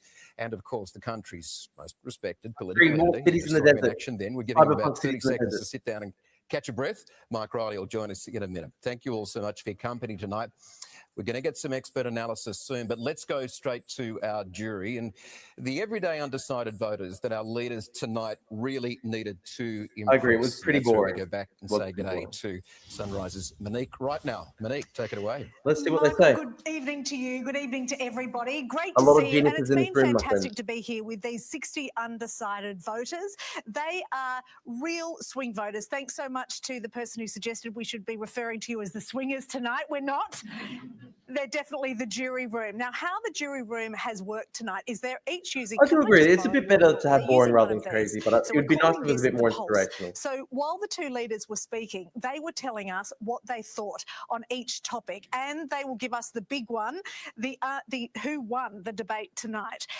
It's interesting being in this room tonight. This is a group of people who came in here pretty confused, I think I could say. Some people still feel confused. Some are a little cranky. and feel as if they haven't actually been swayed either way, and some have. So things are going to get very interesting tonight. We've got our team from Roy Morgan Research Nothing here, wrong with having a and bit they of are going to be letting of us know about all of those results. I'm fascinated to hear whether the things that people say, Food is good. I'm whether losing they weight have in this. voted in a different Swing way. voters are always the worst. Lots of characters here tonight, lots of people with heaps of opinions, Michael, and this is really a representation of Australia and people who are sitting at home. Is this you sitting at home? Are you not this sure us, who to Kat? vote for? Did you Is go this into us, the Kat? debate tonight unsure? And have you been swayed? Are these We'll come not back the to us in people who just a like couple of minutes. I'm just go hearing down to that the we're not pokies far every day away and from just like getting up those and waste first all their results, money? Michael. Starting to come in, Ormond. Thank you very much. We're going to wait to hear from you. Let's bring in Mark Riley now. We've given a few seconds to catch his breath. Maybe have a quick stiff of drink on the way through as well. I'll declare the winner tonight, right? Mark Riley, it was you. There you go. I think we can all agree on that. Look, in the seconds you've had to sort of think and digest about what you've just been through there, I think sometimes trying to get answers out of our leaders is trying to grab a column of smoke. Yeah. But you did a pretty good job of putting the questions to But you've got to let them speak as well, because, I mean, it's unfair. We had a bit of fun at the end, and a bit of fun became a bit of aggro too. So you can see, I think our undecided voters would see the passions, what got them passionate, why they're passionate about that. And We're barely and passionate some about of the anything in that interactions debate. there. So there were talking points. I mean, I didn't stop them from doing that. You're never going to do it right, Kazi. You bang them into people and they've got to do it right. Never. But I think what I tried to do was have them discuss their policy positions, weigh them up against the other person's, say why they're right, the other person's is wrong, to help people make their decision. I hope that's what we achieved. Carla, did Mark Riley achieve that tonight from what you were listening to? He certainly did. It's probably the toughest gig in politics, I think, actually chairing that final debate. And I think tonight's debate shone a light on how the leaders are going into the final week as well. And that's a really tough thing to get them to openly admit, what they think of the other person's policies on the go. So it's a tough debate, but tonight was actually exciting. You compare it to the first couple, and we had a few exciting moments there towards the end of the night. Andrew, do you think there were some clear hits and misses tonight? I think it was good to see some biffo, some signs of life in what's otherwise been a pretty dull campaign, so to speak. So it was good to kind of get that back and forth, particularly on cost of living. I think that was really important to see the passions come up, and it wasn't just two, white men having a go at each other. It was a passionate debate about what is going wrong in this space. Ben, what do you think? If they impressed our undecided vote? It wasn't just two, white men having a... What's wrong with white blokes? They were pretty impressive out there. They actually looked like political leaders. There were a couple of moments where they were both quite weak. Peter Dutton's inability to explain why he's never visited a nuclear power station site had me absolutely cringing. But Anthony Albanese's inability to explain why the voice, the great moral imperative of our time, no longer matters, was also quite disheartening. All right, now the countdown clock we've seen ALP is just a little bit boring. For everyone at home now, that's our team working through the final. Yeah, very well said. Dutton's actually not a white man. They've confirmed that we're going to get the first round of results in about 40 seconds now, so the clock is underway. Panel, whilst we wait for those... Has Channel 7 gone woke? Good question. Mark Riley also asked the questions too, so we'll be able to go through each one of the topics and see where each of the leaders won or lost, or whether or not the undecided voters are still a bit undecided. Kayla, very briefly, what did each of these leaders have to do tonight so close to the election, and have they... See you next live, and thanks for sharing. Thank you, Darwin. Thank you, bro. I'm trying to do this every day now. Prime Minister, and frankly, that has Channel 7 gone woke? The Prime Minister and Peter Dutton, however, both had a very good performance. They were both very strong, very confident. But I did think the Prime Minister told a better story about his vision for the future. Yeah. And I think when you're trying to share facts and figures, it's really important to share that story, and he did that. The clock has stopped. We're going to cut you off there because we want to get to the reveal, the first of our results. It's what everyone's been wanting to hear at home. Cost of living was the first subject that Mark Riley went to and asked them. It was a big win for the Prime Minister. Have a look at this now. 65%. Trump's orange shade is central to his identity. Siding with Anthony Albanese. Dutton received 16%. There's the interesting part. Very 19% of voters remain undecided. Housing, let's get straight to it. Much closer. Anthony Albanese received 35% of the votes. Peter Dutton, 30%. Huge numbers 35% of the voters remain undecided. Two very interesting results coming out there. Let's go back up to you now. You've been speaking to the people in your room. Why did they vote those ways? Let's go for it, Mom. Yeah, very interesting, Michael. The cost of living and housing. Yeah, the true. things that everybody Actually, was good talking point. to me According about to the blog last before night, the Albo debate wouldn't be a went real to air. Australian because I'm he's half fascinated to know Italian. from Rhea and Catherine, mother and daughter, you both said that housing in particular According to the would be crazy very guy I important. debated yesterday. If one of the leaders was to come to your house, what do you think that you would want them to know? What did you think about what they said tonight? Basically, the bills, they keep on going higher and higher, and there's no relief at all. Okay, you're lot of wanting to buy a undecided. house, you're working 2 I jobs reckon at they the need moment, a you're Drew still Pablo living in at the race. home with What mum do you and guys dad, reckon? but you've got a HECS debt as well. Is What do you guys anything that reckon? was Should said Drew Pablo tonight Democratic make you feel Alliance hope for revive the itself? future that you'll be able to afford your own house? It's really tough, especially because of how high the prices are. And a lot of people around my age, especially friends I know who are trying to save up money, have that HECS especially weighing over them. And it's a little bit hard to decide like what will happen in long term. Was anything that was said tonight make you feel as if you might be able to afford a home? Maybe with the first home lender We need a bloke who scheme, can if, breastfeed to run. like, any Well of that said. deposit could help in getting a jump start. 100% agree. We need the revival Maybe of the that Drew way. Pablo Democratic Okay, now Alliance. you two guys Absolutely. came here tonight and you were wanting to be Yeah, inspired. look, May Sai was Inspired actually by quite a interesting range because, of like, it was actually an achievement Were in you and of inspired itself that I was able to get Yeah, 1,500 I think people I to sign was. up I to the Drew think Pablo both of them Democratic Alliance. offered solutions that were possible. Hopefully, I think Albanese finished with inspiration, which My I HECS think is like was a nice 40K change fucked up. instead of the nitpicking that we obviously always see. So yeah. I was thinking of you, Todd, when he was saying that. Now, Carlos we've got says, "I would two vote for you, single Drew." Thank you, parents mate. here, and we've got Melanie and Chris. Okay, your parents, I'm wondering What if about the you're Drew Pablo anything like Democratic me Alliance? and you walk around, Well you're said. constantly turning off lights. All the time. Yeah, okay. So even Thank you, when Joel. someone's in the room, that's happened at our house before. Was there anything that was said tonight to make you think that you will not have to do that in the future, that 9K, energy that's bills brutal. might be relieved, that cost of living might be improved? I think both of them have some really good points about cost of living, and especially around electricity. Democratic but Alliance I'm yet would be to 2 OP, see would be 2 whether they'll for actually Albo come and to Dutton. Well fruition. said. So Well I'm said, interested to see whether I still need to turn the Drew's lights the off, populist leader that or Australia whether needs. I'm actually going to see a difference in my hip pocket. Okay, what about for you, Chris? I feel the same, actually. Not really what to say. Sorry. That's all right. Yeah, no, it's hard that's to be. so It's hard true. to be put on the spot. You know, we get a bit of an idea of what it's like to They- be the they're leaders, literally but the they've most been normal given a people lot here. of Like, practice in you this. ask me a Okay, question for about you I'd two talk for guys, fucking you're 5 voting now hours. for the second time, and you said that you were really unsure when you came in here today. On the basis of cost of living and housing, The Drew Pablo woke line. how did you feel? Drew would while win they were with Jed speaking? 2016 margins. Very well I think, like, I mean, I personally already own a home, but like, I think a lot of my friends don't own homes, and it's good to hear.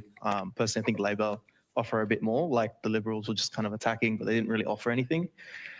So yeah, Oh my God, hearing that so 5% bad deposit because, scheme, like, that sounds pretty good. The So, 5% yeah, I deposit feel thing more is actually confident not voting good for because Labor it's today. basically Okay, demand we side keep stuff. on hearing that someone's Is this phone. going to Tim Uncle, I can eventually see you on increase prices? TV. We keep on hearing that young people have never been more important than in I this get a free election. house. You Well guys said, have got the mate, power. guy.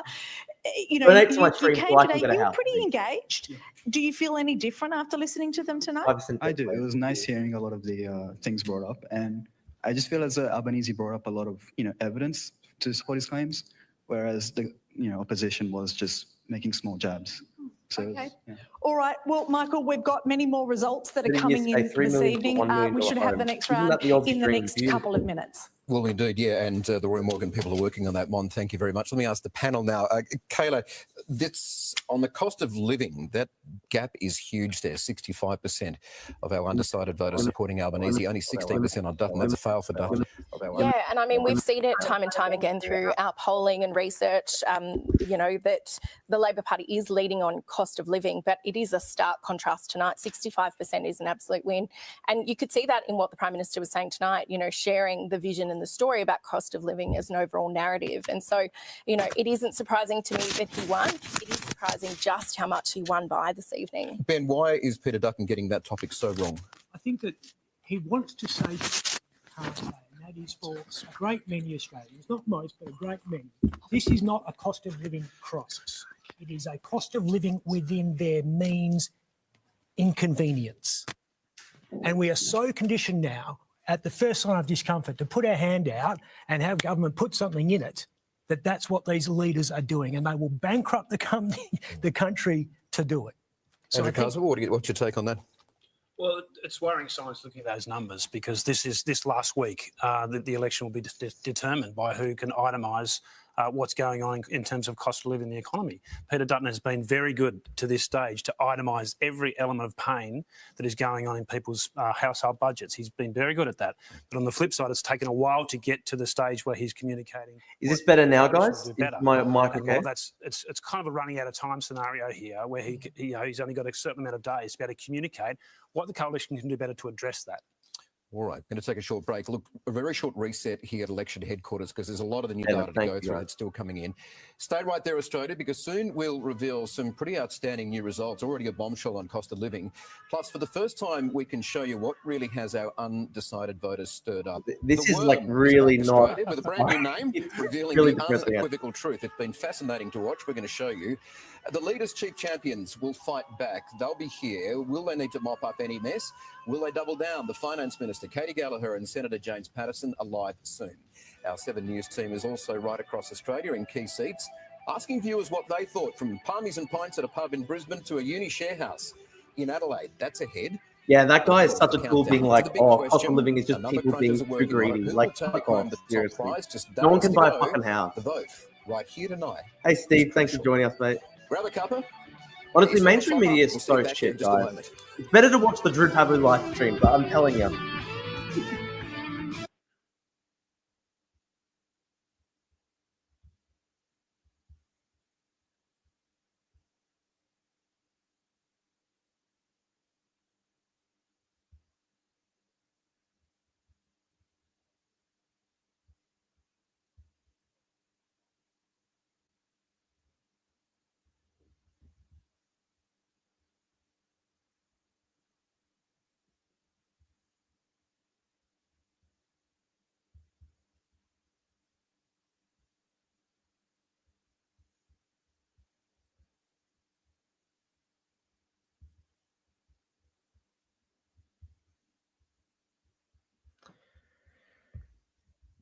Gee, that was so fucking depressing, guys. That was so boring. That was so boring. We've got 40 people watching live on the live stream. That's great on the YouTube. I think 40 people on Twitter, 40 people on YouTube. That's great. Please click like on the YouTube and the Twitter and everything. Help us reach more people, guys. Subscribe to my YouTube. Who's the winner? Well, according to the swing voters, Alba was the winner of that debate. But look, I watched it and I thought it was very boring of like fucking hell. Bro, people making 100K a year can't get approved for a mortgage. Yeah, mate, but did you not hear the Channel 7 panelists who said it's actually just people being selfish and greedy? That's why we've got a cost of living crisis. Drew, can you do my work presentation for Thursday so I can go letterboxing? Amen, mate. 100% agree. The legacy media has lost my trust. I get my news from X and Drew. Amen. Amen. Thank you, Logie. Been extremely busy. Black Tie Man is right about the welfare state bankrupting the country, but he's wrong about this not being a crisis. We'd have a intensity in Crillpa Park. Those people are not the $8 lattes. Make 105K a year, and the most I'm allowed to borrow is 400K. Dude, it's fucked. It's actually fucked. Like, yeah, nobody can get a fucking house these days. It's fucking impossible. You can make 100K a year and you still can't get a fucking mortgage.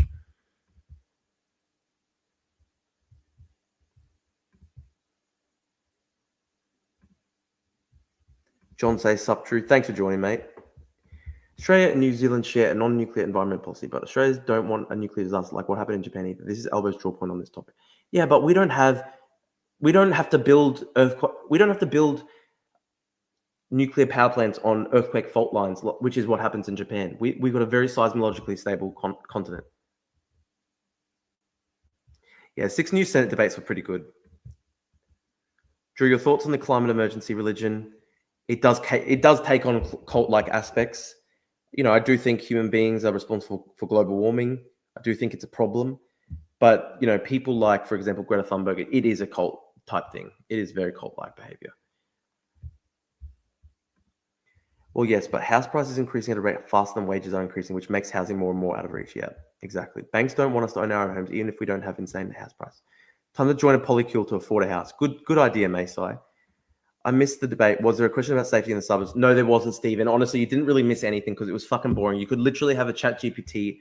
You could literally just ask these questions to ChatGPT and it would come up with just relatively the same answers, seriously. People get triggered when I say that, but why does everyone have to get their own place? I feel like you could just have a culture wherein you have multi-generational families living in one place. I mean, I want to be able to have their own homes, right? And like, that's a legitimate aspiration. Young people want to have their own homes.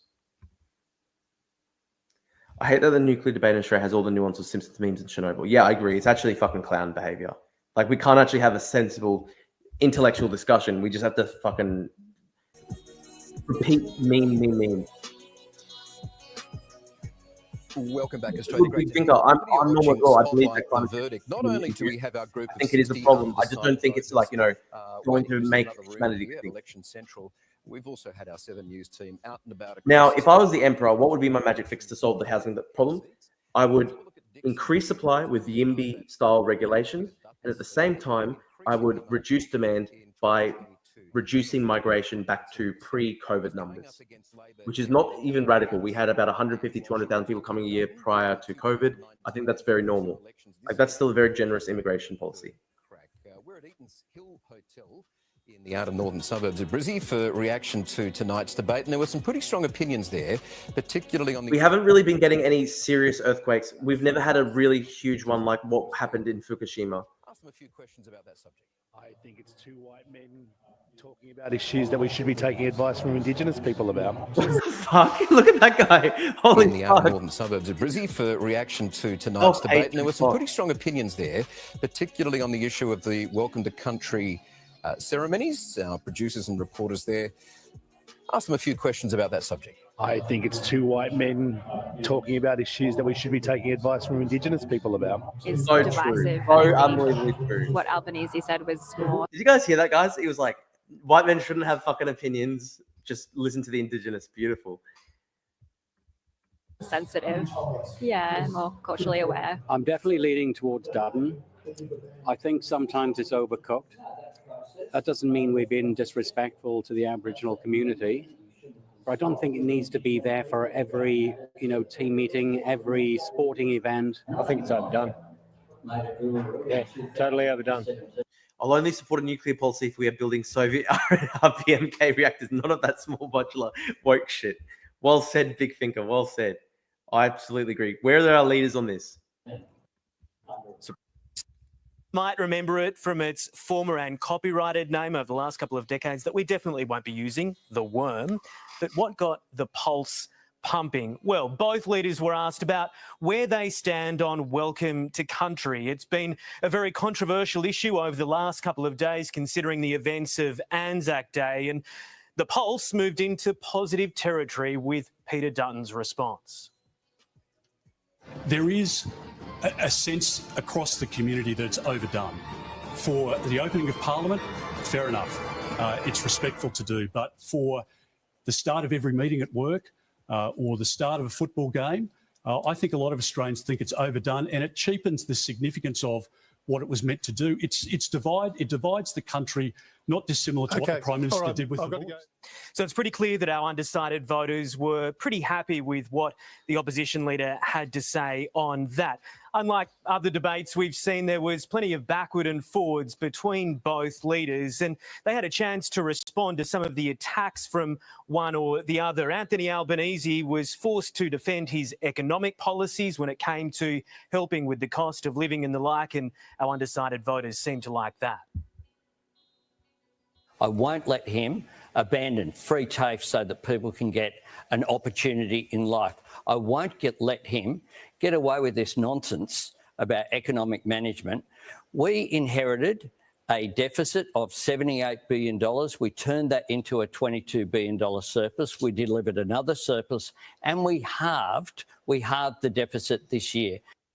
So you can see the poll spending a fair bit of time in positive territory there. And it was also Anthony Albanese's support, he says, for tradies that earned the tick of approval. But we've done something else as well. We are training more tradies to work on those homes by giving a $10,000 apprenticeship support program to encourage young people and people retraining to go into construction. So the Pulse, formerly known as the Worm elsewhere, showing us what our undecided voters really think about what the leaders had to say in real time. All right, Q, thank you for that. A quick recap now of our first round of results. As we saw a minute ago, the cost of living was a big win for the Prime Minister. 65% of our voters siding with Anthony Albanese. Peter Dutton received 16% of the votes, 19% of the voters undecided. Housing a lot closer. Anthony Albanese received 35% of the votes, Peter Dutton 30%.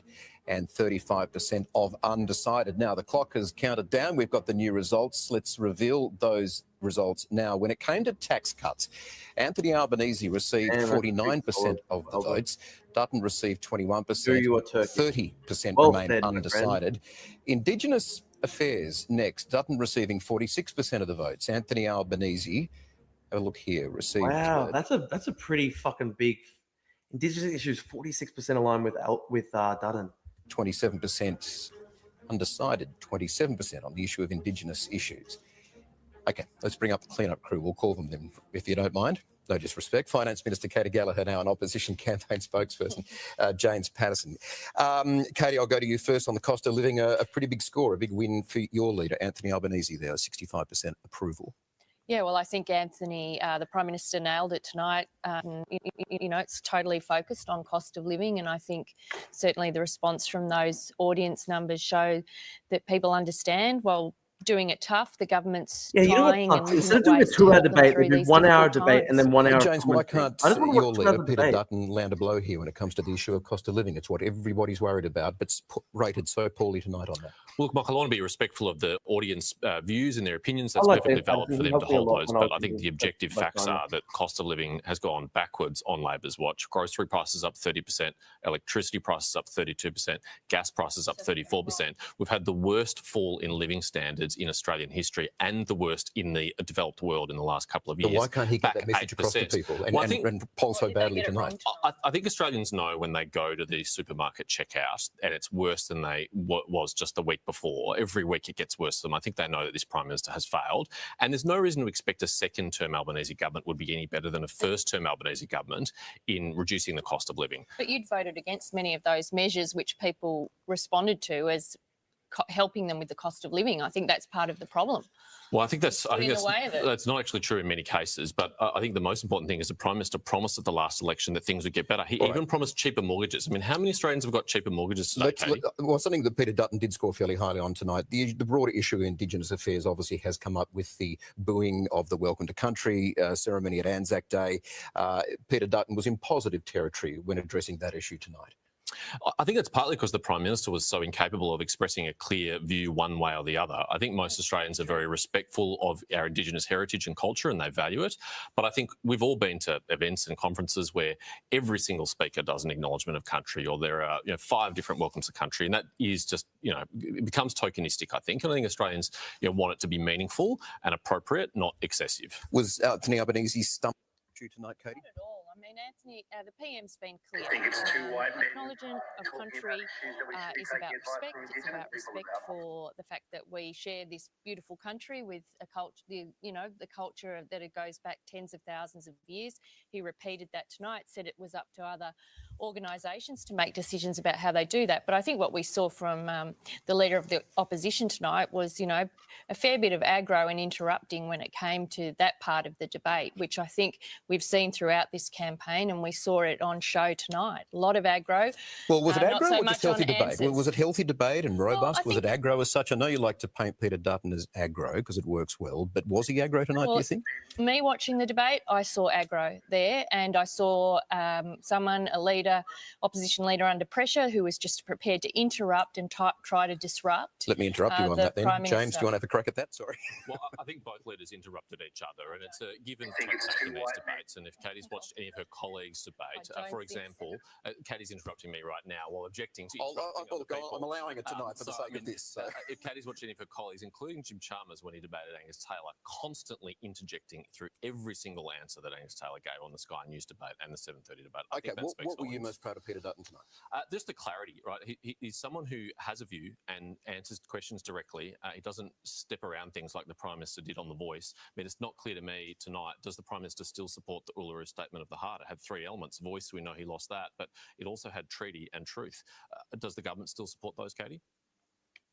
Well, I think the Prime Minister answered the questions. The referendum made a decision on that, and we respect the outcome of the referendum.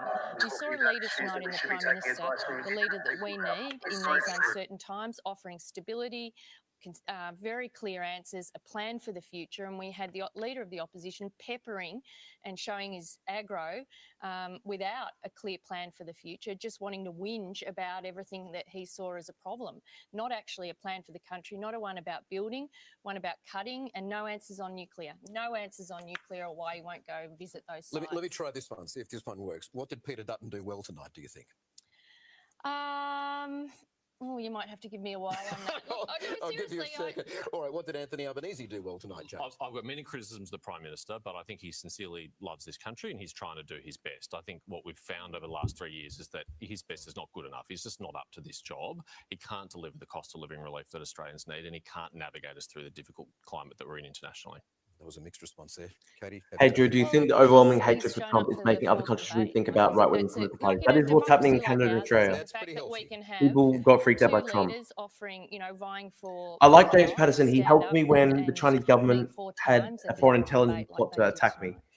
So I like James Patterson. He looked out for my safety in Australia. Appreciate you being here. All right, stand by Australia. We have a lot more ahead. Our team of 7 News reporters in key seats right across the country. It's been a while since I've been to a house party, but there's one. It was a debate watch party in an Adelaide share house. We're going to go there next to hear what this group thought. Oh, it's going to have the cringest shit in history. I'll stick around to listen to that one, but I bet it'll be so cringe. It's in the seat of Aston, both parties fighting pretty heavily for. And in Perth, we're checking in with a lovely married couple, the Fletchers. We're going to get their take on things. They were watching on. We almost have your winner ready to crown. The number crunchers are doing their work and punching all the data in. The big winner is going to be announced soon. Back with you more in a moment here at Right Around Australia.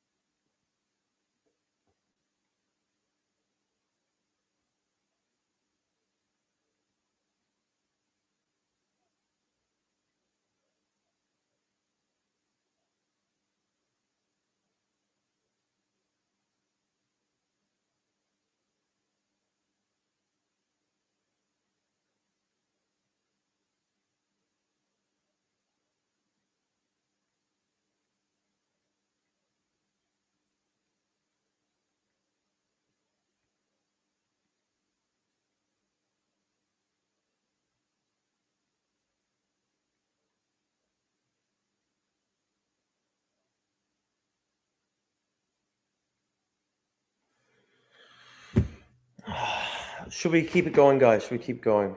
We've got 30 people watching the live stream. Thank you, guys. 30 people on YouTube. Click like and help me grow my subscriber base. I think, how many people have we got now? I think I'm about 10 people off 8,000 subscribers. So if you guys can subscribe, I'd very much appreciate it. Let's hit that motherfucking like button.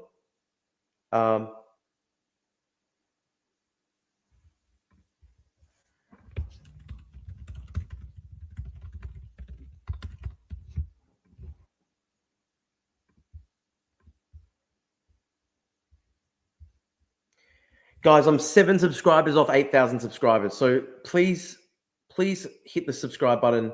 Help me hit 8,000. It would be very, very good if we could hit 8,000 today. Thank you. It's just so boring. It's just so boring, these Australian debates, unfortunately. If only that'd be a bit more interesting.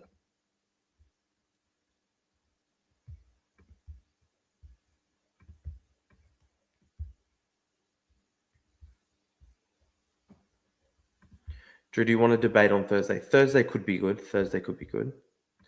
I'll be back. MotoGP is about to start. Thanks, Steve. Thank you. Malaki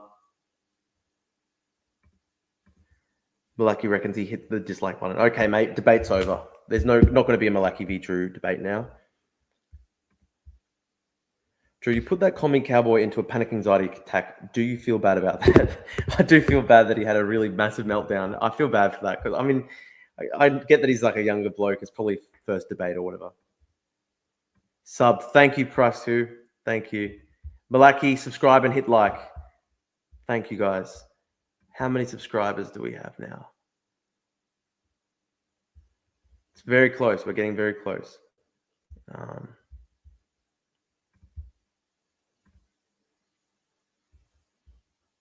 7,996 subscribers. Come on, guys. We've got to get there. We've got to get there. I'm going to post it to my Twitter as well. We've got to get there. We've got to get there. We've got 7,996 subscribers. If you're watching now on YouTube, please, guys, hit subscribe. Hit 8,000 subscribers. It'd be great if we can hit that.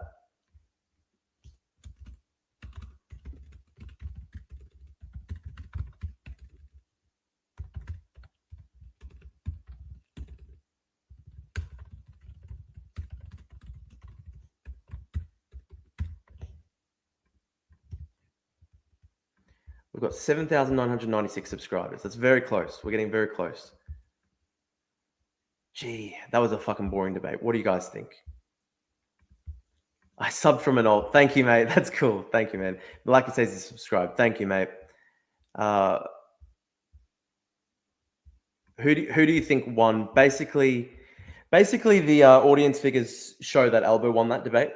Maysai, 69k subs win. Amen, mate. Hopefully by the end of this year, I hope we really blow up the channel. Persona says subs. Thank you, mate. Thanks so much.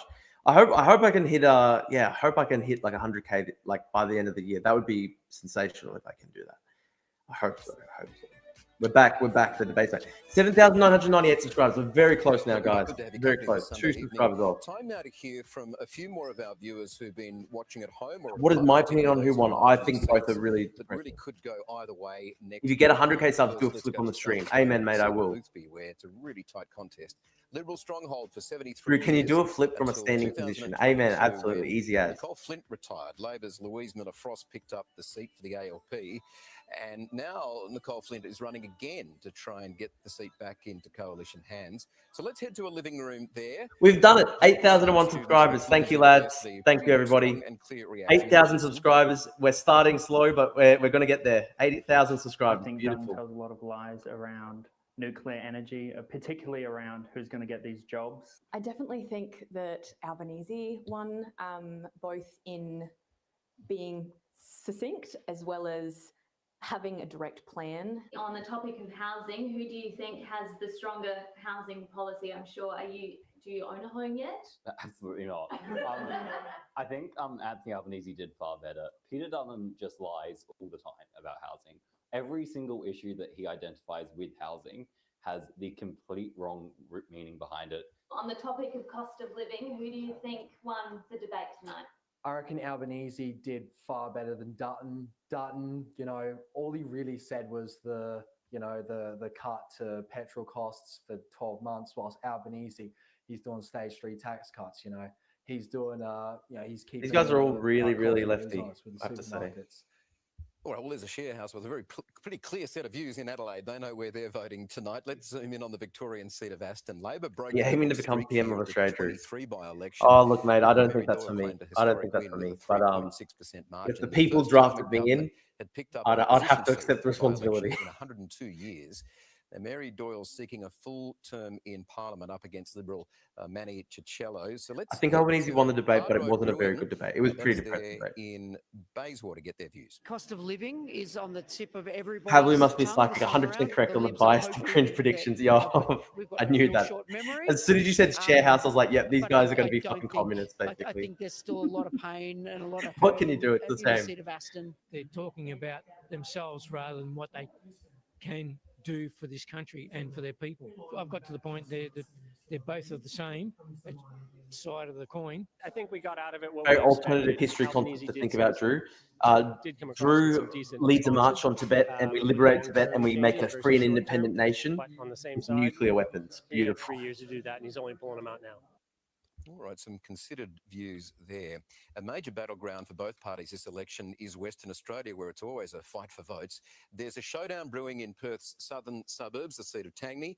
Both Albanese and Dutton have dropped into this seat during the campaign. Sam Lim is chasing a second term in Parliament after his surprise win in what was a safe Liberal seat, and he's up against Howard Ong this year. So we've been speaking to a family in the Tangney suburb of Dutton. Let's have a listen to them.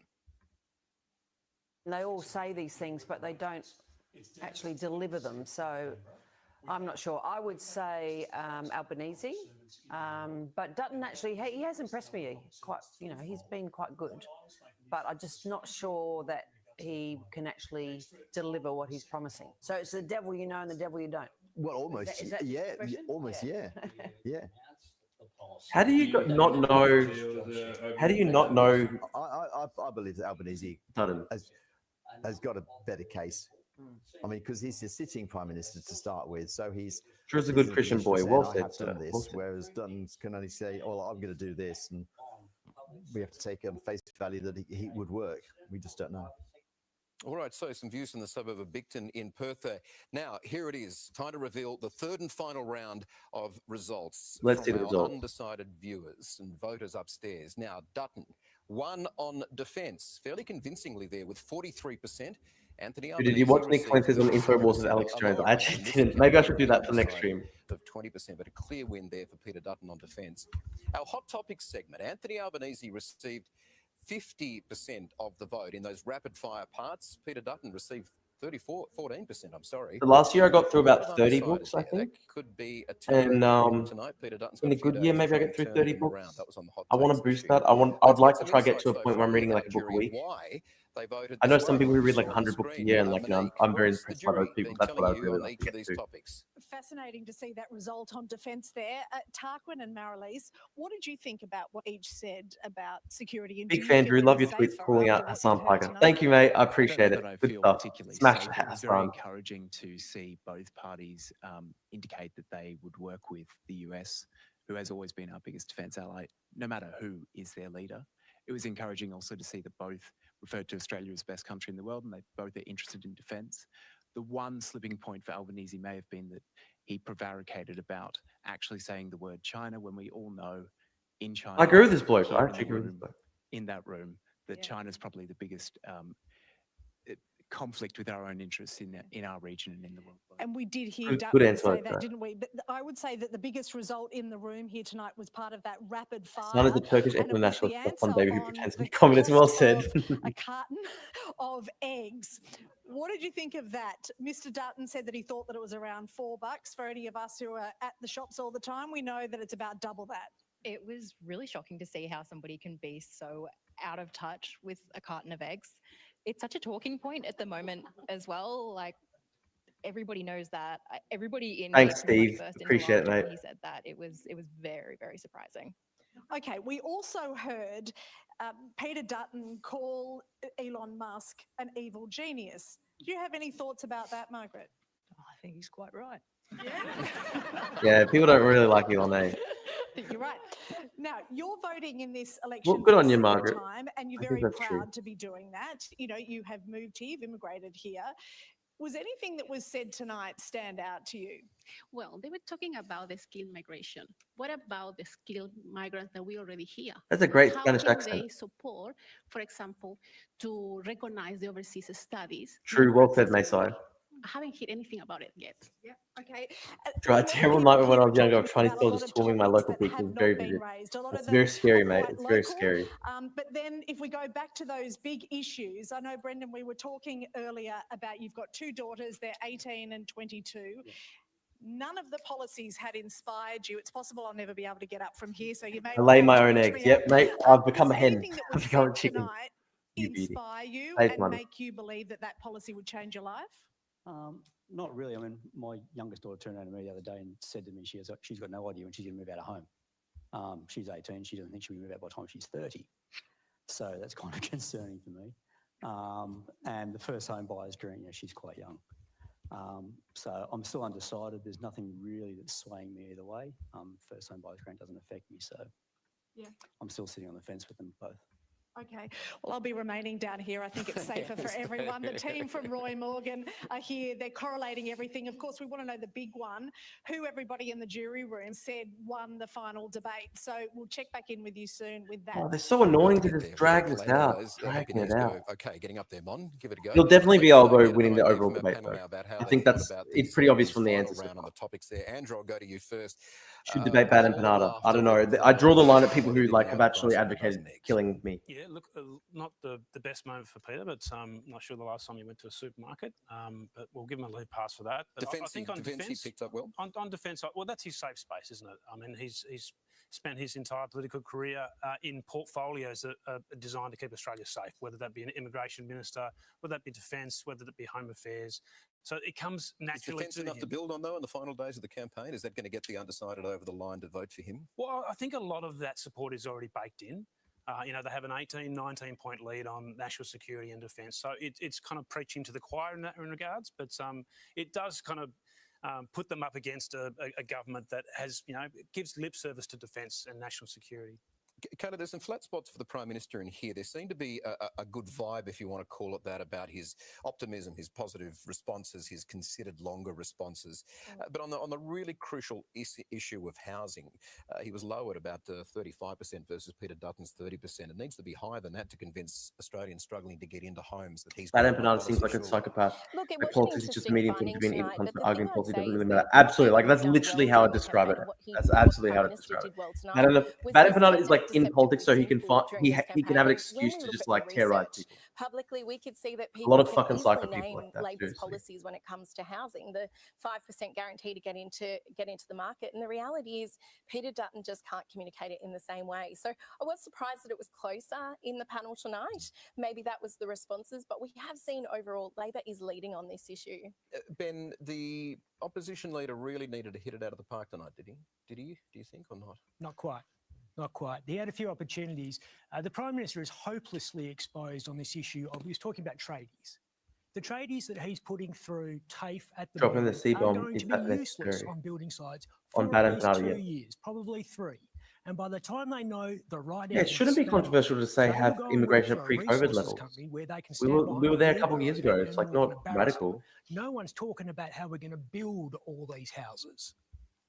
Yeah, and migration is a big issue in that, right? We investigated that, Michael. I think there's a couple of really interesting disconnects. Just going back a little bit, cost of living.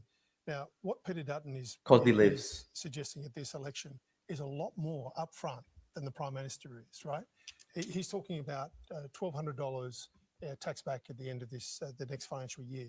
He's talking about Australian housing is actually the worst Ponzi scheme on earth. It's so bad. Whenever we can get it through a parliament.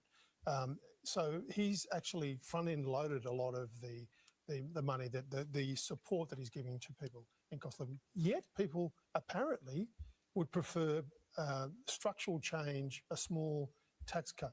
That's a really interesting result to me. I think what played into that is also the nuclear issue, because a couple of the people in our room there talked about energy in that way, and I think they're just not convinced about nuclear. And I don't think Mr. Dutton convinced them tonight on that.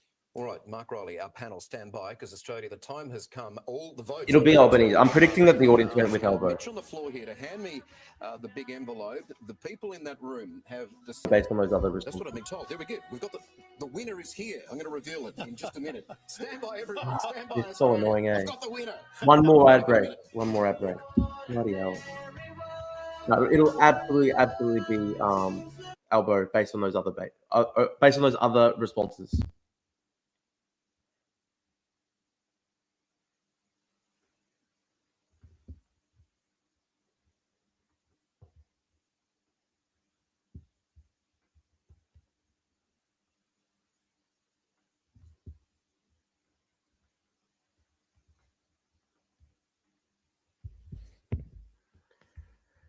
Such a pointless drag out. Got to get that ad revenue. Yeah, it's so annoying. Hey, this is why commercial mainstream media is not doing very well. Hey, people just don't like this shit. Yeah, look, that's the problem. GDP per capita is down hugely, and that makes it very difficult when you're talking about the economic arguments for mass immigration. Yeah, they've dragged it out for 20 minutes. These guys are so annoying.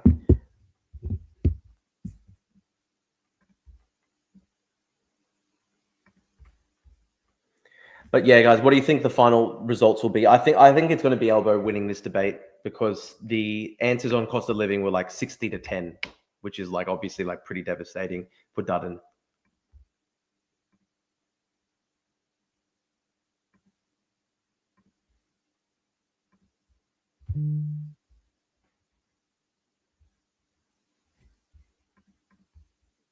I guess the argument is that it's helping to fund pensions, but yeah, per capita GDP is down a lot.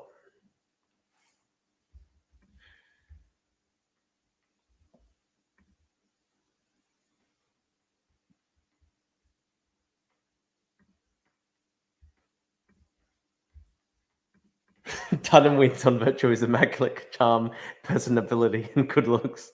Well said. I can certainly envision that. Yeah, Miha, I think the problem is that it's just become purely ideological, the migration debate. Of the election, slim ALP majority or even a minority ALP government. I think, yeah, of the election, I think that's true. I'm talking about the polling for this particular debate. I think Albo is, I think the audience is definitely going to say Albo won it.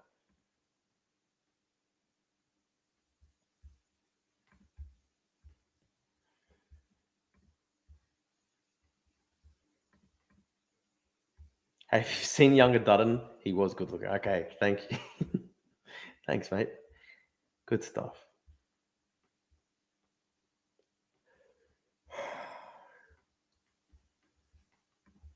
The current seat-by-seat projection is 76 seats for the ALP. Wow, that's like literally, yeah, one seat goes out and then they're not a majority. So that's very, very close.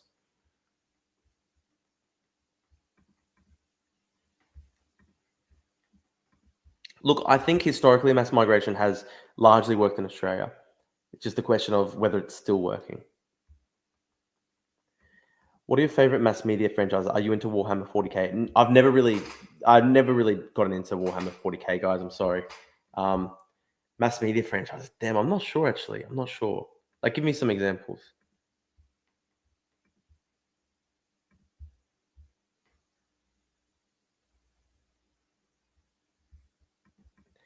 Aussie politics is so boring compared to American politics. Absolutely, that's very true. That said, at the same time, I wouldn't want it to be as insane as American politics. Mass migration would work here fine if we could terraform the middle of Australia. If only we could. I love the idea of, you know, big, beautiful desert cities in the outback.